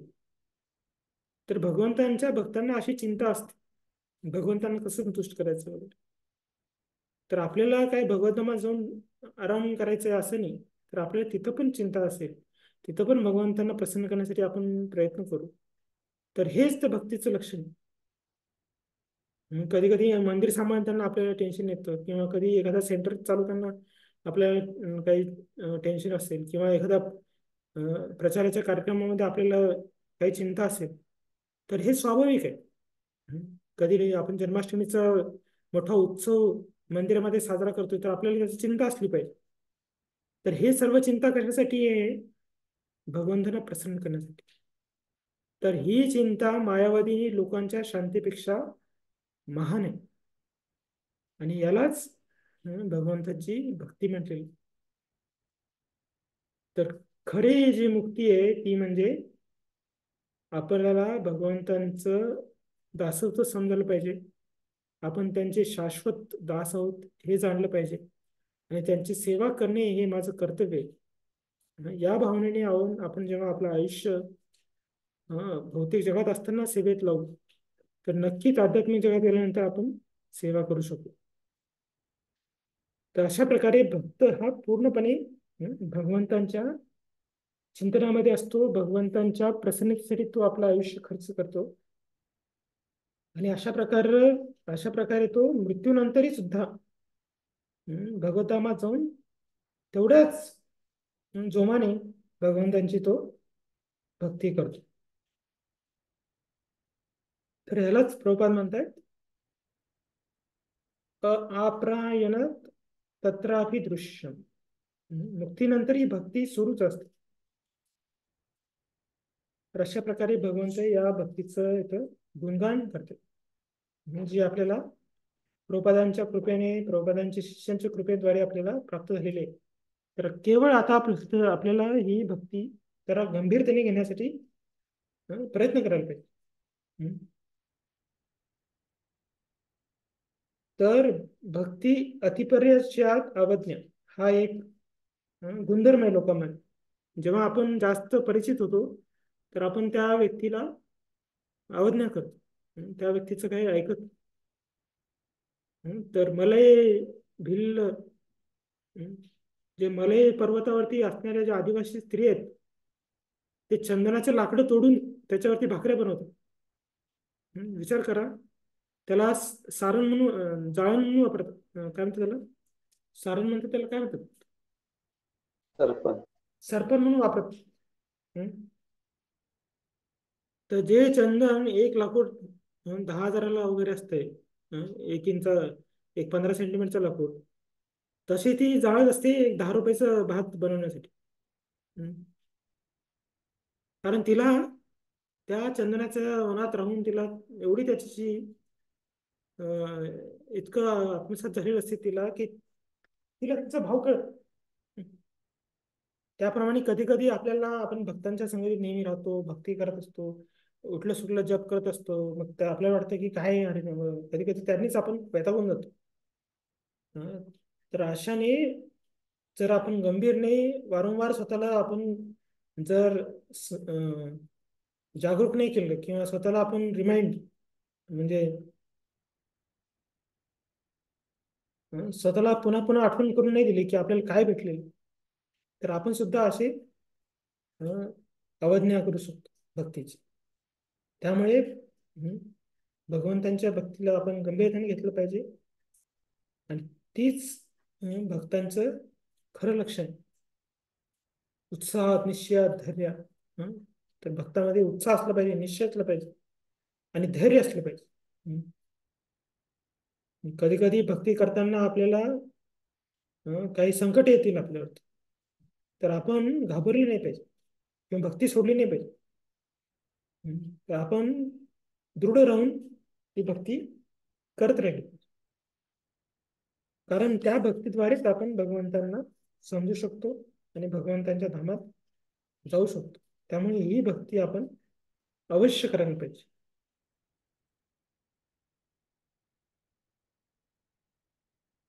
तर आता या भक्तीमध्ये भक्त कशा प्रकारे कार्य करतो त्याचं वर्णन भगवंतांनी पुढच्या 4 श्लोकात दिलेलं आहे. श्लोक नंबर 56 ते 60 यामध्ये भगवंत शुद्ध भक्त कशा प्रकारे भक्ती करतात त्याचं वर्णन या 4 श्लोकामध्ये भगवंत करतायत. सर्व कर्माण्यपि सदा कुर्वाणो महत् व्यपाश्रया मत्प्रसादात् अवाप्नोति शाश्वतं पदमव्ययम्. माझा शुद्ध भक्त जरी सर्व प्रकारची कर्मे करीत असला तरी माझ्या आश्रयाखाली माझ्या कृपेने त्याला शाश्वत आणि अविनाशी धामाची प्राप्ती होते. प्रभूजी हरे कृष्ण. हरे कृष्ण. यस. तात्पर्य मद व वाप्रशय म्हणजे भगवंतांच्या आश्रयाखाली होय. भौतिक कल्मशातून मुक्त होण्यासाठी शुद्ध भक्त भगवंतांच्या किंवा भगवंतांच्या प्रतिनिधींच्या अर्थात आध्यात्मिक गुरूच्या मार्गदर्शनाखाली कर्म करतो. शुद्ध भक्तासाठी कालमर्यादेचे बंधन नसते. तो सदैव केवळ भगवंतांच्या मार्गदर्शनाखाली कर्म करण्यास संलग्न झालेला असतो. याप्रमाणे जो भक्त कृष्ण भावनेमध्ये संलग्न झालेला असतो त्याच्याविषयी भगवंत अत्यंत दयाळू असतात. त्या जीवनामध्ये कितीही संकटे आली तरी शेवटी त्याला दिव्य धामाची अर्थात कृष्ण लोकाची प्राप्ती होते. त्याचा कृष्ण लोकांमधील प्रवेश निश्चित असतो, यात काही संदेह नाही. त्या परमधामामध्ये परिवर्तनाचा प्रश्न उद्भवत नाही. तेथील सर्व काही सच्चिदानंदमय असते. हरे कृष्ण. हरी बोल. तर हे भौतिक जगत आहे ते कशात येतं? वर्तमान, भूत, भविष्य या काळाच्या प्रभावाखाली असतं. आणि वर्तमानाचं लक्षण आहे व्यक्ती लोभी बनतो की मला अजून पाहिजे, मला अजून पाहिजे. आणि भूतकाळाचं लक्षण काय आहे? व्यक्ती नेहमी शोक करत असतो. अरे मी हे नाही केलं, मी ते केलं असतं तर बरं झालं असतं, मी ते का नाही केलं. तर हे भूतकाळाचं लक्षण. आणि भविष्य काळाचं काय लक्षण आहे? नेहमी भय. तर त्याच्याकडे जे काही असेल त्याला त्याची भीती असते की हे निघून तर जाणार नाही, हे संपून तर जाणार नाही, हे नष्ट तर होणार नाही. तर अशा प्रकारे व्यक्ती शोक, मोह, भयापह या 3 गोष्टींमध्ये सदैव अडकलेला असतो. यस्यां वे श्रूयमाणाय कृष्णे परम पुरुषे भक्तिरुत्पदे पुंसा शोकमोह भयापह. तर जी लोक यस्यां वे श्रूयमाणाय, ज्या लोकांनी स्वतःचे कान भगवंतांची लीला ऐकण्यासाठी व्यस्त ठेवलेले आहेत. कृष्णे परमपुरुषे, जे परमपुरुषोत्तम भगवंत कृष्ण आहेत त्यांचे लीला आणि गुण ऐकण्यासाठी ज्यांनी त्यांचे कान व्यस्त ठेवलेले आहेत अशा लोकांच्या हृदयामध्ये काय जागृत होईल? भक्ती उत्पदते पुंसा. त्यांच्या हृदयामध्ये भक्ती उत्पन्न होईल आणि ती भक्ती त्यांना या शोक, मोह आणि भय याच्या पलीकडे घेऊन जाईल. तर ह्याच्या पलीकडे म्हणजे कुठे? भगवद्धामात घेऊन जाईल. तर त्यासाठी आपल्याला भगवंताची भक्ती श्रवणाने करायला पाहिजे. आणि ऐकणं फक्त कानाने ऐकणं नाही, तर ते आपल्या वर्तणुकीमध्ये सुद्धा असलं पाहिजे. नाहीतर लहान मुलं घरी येतात क्रिकेट खेळून, आई त्यांना म्हणते अरे हात धु, हात धु. तो म्हणतो हा हा असं करत असतो तो, पण ऐकतच नाही. कारण तो जरी ऐकत असला तर तो त्याच्या आचरणात आणत नाही, म्हणजे तो ऐकत नाही. अशा प्रकारे आपण सुद्धा भरपूर मोठ्या मोठ्या गोष्टी ऐकलेल्या असतो, पण आपण ते आपल्या आचरणात आणत नाही. तीळ मात्र ते जर आपण आचरणात आणत असू तर आपण काहीच ऐकलो नाही. आपल्याला भक्तिशास्त्री डिग्री पण मिळेल, सर्टिफिकेट पण मिळेल, त्याचं लॅमिनेशन करून ठेवू आपण, पण त्याचं जर आपण जीवनामध्ये आचरण आणत नसेल तर आपण कसली शास्त्री, कसली भक्ती. तर तसलं आपल्याला भक्तिशास्त्री करायचं नाही. तर आपल्याला या गोष्टी आत्मसात करायचे, आपल्याला ते आपल्या आचरणामध्ये आणायचे. तर ते महत्वाचं लक्षण आहे शुद्ध भक्तांचं. तर शुद्ध भक्तांचं सांगितलेलं आहे लक्षण. नारायण परायण. How it starts?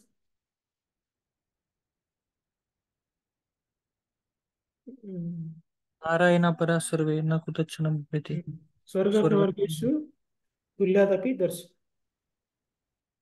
तर जे भगवंतांची भक्तीमध्ये रुजू झालेले आहेत त्या लोकांना स्वर्ग नरक या दोघांची भीती नसते.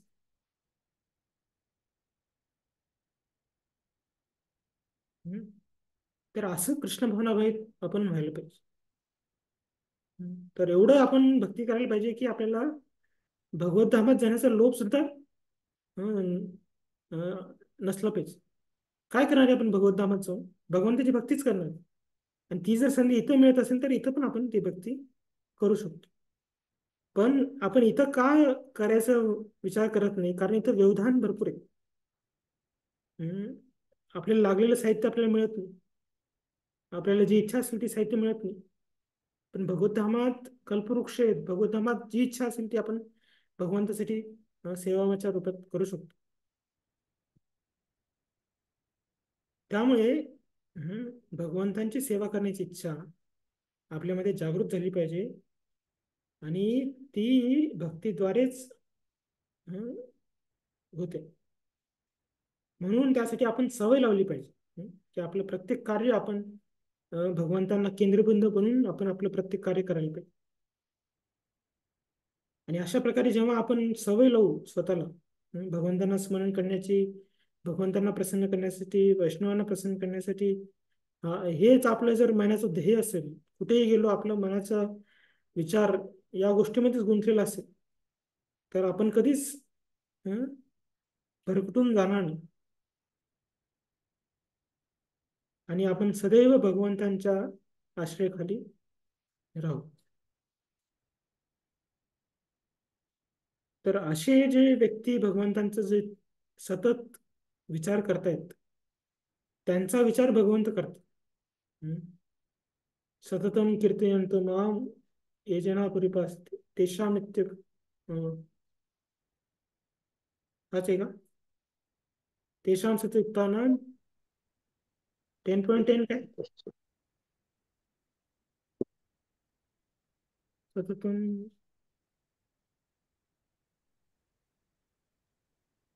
तेषां सततयुक्तानां भजतां प्रीतिपूर्वकं ददामि बुद्धियोगं तं येन मामुपयन्ति. तेषां सततयुक्तानां, जी लोक भगवंतांच्या भक्तीमध्ये सदैव युक्त आहेत त्यांना भगवंत अशी बुद्धी देतील की ज्याद्वारे ती व्यक्ती त्यांच्या धामात प्रवेश करते.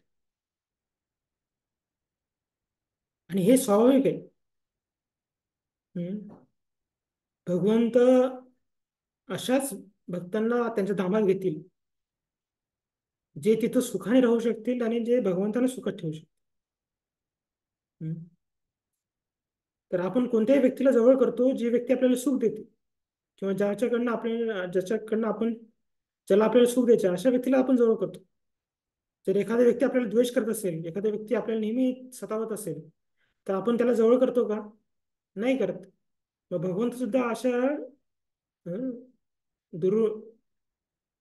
जे दुरावलेले लोक आहेत, जे ते दुर्जन आहेत, अशांना आपल्याजवळ ठेवणार नाही. त्यांच्यासाठी हे भौतिक जगच बनवलेलं. पण जी लोक भगवंतांना सदैव स्मरण करतायत, जे भगवंतांसाठी धडपड करतायत, मग अशा लोकांना भगवंत स्वतःजवळ आणतात, स्वतःजवळ ठेवतात. एवढंच काय की ते जर त्यांच्या धामात जायची इच्छा नसेल तर भगवंत त्यांच्याजवळ येतात. कारण भगवंतांनी फक्त म्हणतात की नाही नाही मला धामात जायचं नाही, मला इथल्या पापी लोकांना घेऊन जायचंय. धामात जाऊन मी तुमची सेवा करेन, पण या इथल्या भोवतीच्या पापी लोकांचं काय होईल त्यांच्यासाठी मला थांबावं वाटतं. बुडती हे जन पाहावेना डोळा येतो कळवळा, असं शुद्ध संतांचं वाचन. ते या भोवतीच्या कशासाठी येतात? आपल्यासारखे लोक जे बुडत आहेत त्यांना बघून त्यांना कळवळ येतो की अरे यांना कोण उद्धार करणार. आणि आपण त्यांना समजायला पाहिजे अरे हे माझ्यासारखेच बद्ध आहेत, ह्यांचा पण जन्म होतो, ह्यांना पण पत्नी आहे, यांची पत्नी पण ह्यांना त्रास देते वगैरे, असं आपण त्यांना आपल्या घरातल्यासारखं नाही समजायला पाहिजे. तुकाराम महाराजांची पत्नी त्यांना त्रास देते, आपली पत्नी पण आपल्याला त्रास देते, याचा अर्थ नाही की आपण तुकाराम महाराज. ते दोन्ही गोष्टी वेगळे. शुद्ध भक्त त्यांच्या आचरणातनं आपण शिकायला पाहिजे की कशा प्रकारे आपण भक्ती करायला पाहिजे. तर त्याचं भगवंत आता इथं काही वर्णन देतात की कसा माझा भक्त असतो, कसं त्याला पदम अव्ययम माझं धाम कसं प्राप्त होतं. तर इथं त्या व्यक्तीचं मनोभाव इथं सांगितलेलं भगवंताने, आणि हे आपल्याला महत्वाचं आहे कारण आपली इच्छा आहे भगवत धामात जाण्याची. तर हे गुण आपल्याला समजले पाहिजे. गीतेमधले हे महत्वाचे श्लोक आहेत. तर हे आपल्याला बिलकुल दुर्लक्ष नाही करायला पाहिजे, हे समजायला पाहिजे की भगवंत इथं म्हणतायत की मी माझ्या भक्तांना स्वतः रक्षण करतो. हम्म. त्यांना मी अशी व्यवस्था करतो की त्याद्वारे ते माझ्याकडे येते. तर भगवंत एवढे आपल्याला वचन देत आहेत, तर आपल्याकडनं अपेक्षा काय केली भगवंतांनी त्याच्यावरती आपण विचार करायला पाहिजे. आपल्याला संदेह असतो भगवंतांच्या वचनावरती, जे की त्यांनी कधी तोडलं नाही. आपल्या वाटतं भगवंत मला नेतील की नाही, भगवंत मला नेतील की नाही. तर भगवंतावरती आपण शंका नाही ठेवलं पाहिजे. भगवंत 100% आपल्याला घेऊन जाते.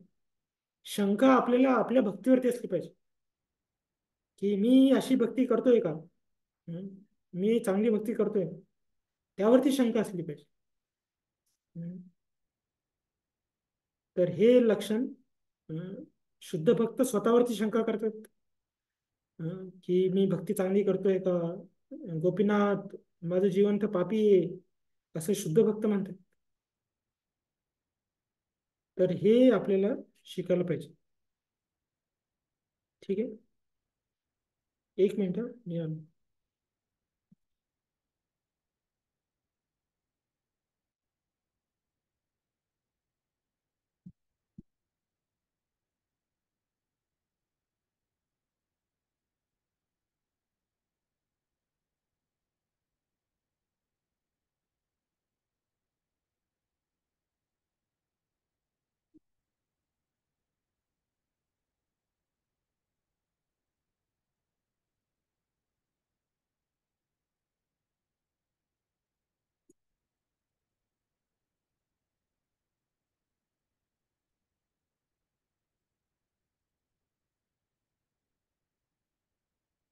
पुढचा श्लोक. चेतना सर्व कर्माणि मयि मंत्र मयि संन्यस्य मत्परः बुद्धियोगामुपाश्रित्य मच्चित्ता सततं भव. सर्व कर्मामध्ये माझाच आश्रय घे आणि सदैव माझ्या रक्षणाखाली, माझ्या संरक्षणाखाली कर्म कर. अशा भक्तियोगामध्ये पूर्णतया माझ्या भावनेने युक्त हो. हरे कृष्ण प्रभुजी. वाचा वाचू का? हरे कृष्ण. दंडवत प्रणाम. तात्पर्य श्री प्रभुपाद लिखित. जेव्हा मनुष्य कृष्ण भावना युक्त कर्म करीत असतो तेव्हा तो जगताचा स्वामी या भावनेने कर्म करीत नसतो. एखाद्या सेवकाप्रमाणेच मनुष्याने पूर्णपणे भगवंताच्या मार्गदर्शनानुसार कर्म केले पाहिजे. एखाद्या सेवकाला वैयक्तिक स्वातंत्र्य नसते व तो केवळ स्वामींच्या आज्ञेनुसार कार्य करतो. सर्वश्रेष्ठ स्वामींच्या आज्ञेनुसार कार्य करणारा सेवक लाभ अथवा हानी याद्वारे प्रभावित होत नाही. तो केवळ आपल्या कर्तव्यांचे भगवंतांच्या आज्ञेनुसार निष्ठेने पालन करतो. आता एखादा मनुष्य तर्कवाद करेल की साक्षात श्रीकृष्णांच्या मार्गदर्शनाखाली अर्जुन कर्म करीत होता, परंतु जेव्हा श्रीकृष्णांची अनुपस्थिती असते तेव्हा मनुष्याने असे कर्म करावे. गीतेमध्ये सांगितलेल्या आदेशानुसार आणि श्रीकृष्णांच्या प्रतिनिधीच्या मार्गदर्शनाखाली जर मनुष्याने कर्म केले तर त्यालाही अर्जुनाप्रमाणे श्रीकृष्णाचे व्यक्तिगत मार्गदर्शन लाभू शकते. या श्लोकामधील मतपरह हा शब्द अत्यंत महत्वपूर्ण आहे. हा शब्द दर्शवतो की श्रीकृष्णांच्या संतुष्टीकरता कृष्ण भावना भावित होऊन कर्म केल्या वाचून मनुष्याला दुसरे कोणतेही ध्येय जीवनात असू शकत नाही. अशा प्रकारे कर्म करतेवेळी केवळ कृष्ण चिंतन केले पाहिजे. असा विचार केला पाहिजे की श्रीकृष्णाने मला या विशिष्ट कर्तव्याचे पालन करण्याकरता नियुक्त केले आहे. अशा रीतीने कर्म करताना मनुष्याला स्वाभाविकता कृष्ण चिंतन करावे लागते. हीच परिपूर्ण कृष्ण भावना होय. तथापि मनुष्याने ध्यानात ठेवले पाहिजे की लहरी खातर त्याने वाटेल तसे कर्म करून त्याचे फळ भगवंतांना अर्पण करू नये. अशा प्रकारे कर्म हे कृष्ण भावना भावित असू शकत नाही. त्याने श्रीकृष्णांच्या आदेशानुसार कर्म केले पाहिजे. हा अत्यंत महत्वपूर्ण असा मुद्दा आहे. श्रीकृष्णांचा आदेश हा आध्यात्मिक गुरुद्वारे गुरु शिष्य परंपरेतून प्राप्त होतो. यास्तव आध्यात्मिक गुरुची आज्ञा हा शिरोधार्य मानली पाहिजे. जर मनुष्याला प्रमाणित आध्यात्मिक गुरुची प्राप्ती झाली आणि त्याने जर त्यांच्या आदेशानुसार कर्म केले तर त्याची कृष्ण भावनेतील सिद्धी ही सुनिश्चित असते. हरे कृष्ण. तर आता भगवंत या श्लोकामध्ये भक्त कशा प्रकारे कार्य करतो, त्याची चेतना कशी असते त्याच्याबद्दल सांगितलेले. तर सर्वप्रथम तो भगवंतांवरती आश्रित असतो. त्याचे जे काही तो कार्य करतो तो भगवंतांचा आश्रय घेऊन तो कार्य करतो. आणि तसेच ते कार्य करताना तो सदैव भगवंतांच्या चिंतनात असतो. तर हे दोन लक्षणं या भक्ताच्या कार्याचे इथे सांगितलेले आहेत.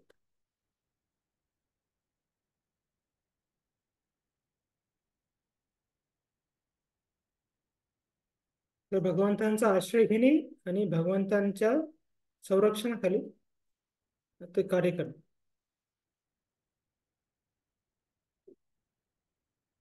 तर आपण भगवंतांची सेवा करतो तर आपली भावना कसली असली पाहिजे? आपली भावना मालकाची नसून सेवकाची असली पाहिजे. आणि सेवक हा मालकाच्या इच्छेनुसार करणारा कार्य जो करतो त्याला सेवक म्हटलं जातं. असं नाही की कोणी म्हणजे मी नोकर आहे पण त्याला वाटलं तसं करतो तो, तर त्याला नोकर म्हणता येईल का? नाही म्हणता येणार. जर एखादा व्यक्ती म्हणतो की मी पती आहे, मी या पत्नीचा पती आहे, पण तो त्या पत्नीसाठी काही करतच नसेल तर तो कसला पती? त्याचप्रमाणे मुलं सुद्धा हे माझे आईवडील आहेत पण तो त्यांना वर्षातून एकदा सुद्धा विचारत नसेल तर तो कशा प्रकारचा त्यांचा मुलगा? त्याप्रमाणे आपला जो काही संबंध भगवंतांशी आहे दास्य रूपात, जर आपण भगवंतांची सेवाच करत नसू तर फक्त नावापुरतं दास राहण्यात काही अर्थ नाही. आपलं नाव दास आहे पण आपण लोकांना म्हणतो की माझ्यासाठी हे आण, माझ्यासाठी ते आण, माझी ही सेवा कर, माझी ते सेवा कर आणि मी तुझा दास. तर अशा दास म्हणण्याच्या शब्दप्रयोगाला काही उपयोग नाही. त्या प्रकारे मी भगवंताचा भक्त आहे म्हटल्यानंतर आपण ते आपले कार्य सुद्धा तसे दिसले पाहिजेत. तर भगवंत इथं प्रभुपाद सांगतायत की सर्वप्रथम जो भगवंतांचा दास आहे असा समजतो त्याने आध्यात्मिक गुरूंच्या मार्गदर्शनाखाली आपले जीवन व्यतीत करायला पाहिजे. तर काही लोक म्हणतील आम्हाला गुरुच भेटत नाही तर त्यांचं मार्गदर्शन काय भेटणार? दर्शनच भेटत नाही, मार्गदर्शन काय भेटणार? असं नाही. गुरूंचं मार्गदर्शन आपल्याला त्यांच्या वाणीद्वारे घ्यायचं असतं. त्यांचे लेक्चर ऐकायला पाहिजे, त्यांचे टेप रेकॉर्ड. आताच्या काळात तर आपल्याला सुविधा आहे, युट्यूबवरती आपण ऐकू शकतो. पहिल्याच्या काळी तर कुठं आहे असं काही व्यवस्था नव्हती. तर आता कोणीच म्हणू शकत नाही की मला काय गुरूंकडनं आज्ञा मिळत नाही, असं नाही. त्यांची जी वाणी आहे, त्यांची जी कळकळीची जे प्रवचन असतात ते ऐकून ते आत्मसात करण्याचा आपण प्रयत्न करायला पाहिजे. असं नाही की गुरु महाराज येऊन आपल्या कानात सांगितलं पाहिजे ए अरे अमुक अमुक प्रभू अमुक अमुक तू हे ऐक, असं नाही. त्यांची जे वाणी आहे ते आपल्यासाठी उपदेश आहेत.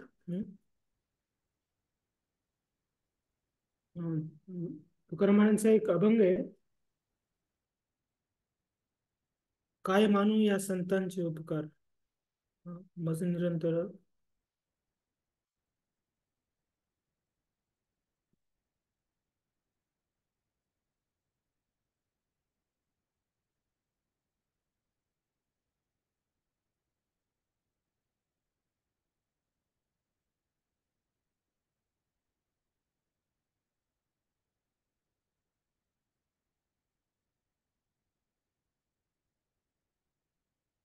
दिसतंय तुम्हाला?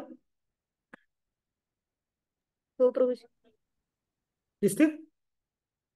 हो प्रभूजी.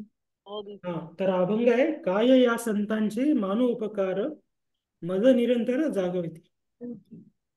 काय जागे असे विठीचा पाहिजे. तर या संतांचे किती उपकार मानून एवढे उपकार आहेत मला की मला झोप येत नाही. मी जागा राहतो. हं. तर ज्यांना कळालं की प्रभुपादांनी आपल्यावरती काय उपकार केले ती व्यक्ती झोपू शकत नाही. हं. की प्रभुपादांनी एवढी पुस्तकं रात्रीच्या वेळेस जागी राहून आपल्यासाठी लिहिलेली आहेत आणि ती पुस्तकं वाचताना आपल्याला कधी कधी झोप येते. जर जेव्हा आपल्याला कळेल की प्रभुपादांनी किती कष्टाने हे पुस्तक लिहिले त्यावेळेस आपल्याला आपण तेवढ्याच कष्टाने ते ऐकण्याचा ते वाचण्याचा प्रयत्न करू. काय द्यावे यांसी व्हावे उतराई ठेविता हा पायी जीव थोडा. त्यांच्या पायावरती मी जीव जरी ठेवला तरी ते कमी आहे, कारण एवढं त्यांनी माझ्यावरती उपकार केले. सहज बोलणे हितोपदेश करुणी सायास शिकवती. तर संत त्यांच्या लेक्चरद्वारे त्यांच्या लिखाणाद्वारे आपल्याला उपदेश सांगतायत आणि हे उपदेश असे वरकरीने त्यांच्या जीवनात आपल्याला ते बघायला भेटतं. करुण सायास शिकविती. ते त्यांच्या जीवनात उतरवून आपल्याला शिकवतात ते. नुसते बोलाचीच बोलाचंच भात बोलाची कडी असं नाही. तर त्यांचं जीवन, त्यांचं बोलणे, त्यांचं चालणं, त्यांचं वागणं हे त्या उपदेशानुसारच असतं. तुका म्हणे वत्स धेनुवेची चित्ती तैसे मजा येतं सांभाळते. तुकाराम महाराज म्हणतात जसे गाय आपल्या बछड्याचं नेहमी चिंतन करते त्या प्रकारे हे संत माझं नेहमी चिंतन करतात आणि माझा सांभाळ करतात. तर हे लक्षण आहेत साधू संतांचे, आपल्या गुरुजनांचे, की त्यांच्या मार्गदर्शनाखाली आपण भगवत भक्ती करायला पाहिजे. स्वैराचार्याने भक्ती करायला नाही पाहिजे. स्वैराचारी ही भक्तीच राहू शकत नाही. जे व्यक्ती स्वतःच्या मनाने काही करते आणि त्याला भक्ती म्हणते तर ते बोंदिवगिरी आहे, ती भक्ती नाही. भक्ती ही सदैव परंपरेद्वारे भक्तांच्या परंपरेद्वारे आपल्याला प्राप्त झालेली असते आणि ती भक्ती आपण भगवंतांचा आश्रय घेऊन त्यांच्या मार्गदर्शनाखाली, त्यांच्या संरक्षणाखाली त्यांचं चिंतन करत आपण जे करतो त्यालाच भक्ती म्हटलेली. ठीक आहे. तर इथं आपण थांबूया. उद्या 58 श्लोकापासून घेऊया. उद्या माझ्या मते संपून जाईल हा अध्याय. त्यानंतर तुम्हाला 1 महिन्याची सुट्टी. एक्झाम अरे अजून 3-4 वर्ष बीडीसी केल्यावर थोडस काहीतरी समजेल मला. कोणाला काही प्रश्न आहे ते विचारा, नाहीतर आपण थांबूया.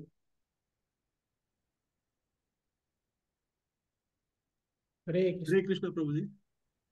हा, व्यापाऱ्याने किती % प्रॉफिट कमवलं पाहिजे असं काय कुठं शास्त्रात दिलंय का? शास्त्रात लिहिले किती पर्सेंटेज प्रॉफिट तुम्ही भगवंतांना द्यायला पाहिजे. पण बिझनेस जे लोक करतात तर ते जे उदाहरण दिले की आलेल्याच किमतीला मी देतो, मी काही प्रॉफिट कमवत नाही, पण त्यांनी प्रॉफिट कमवलं तरी चालतो.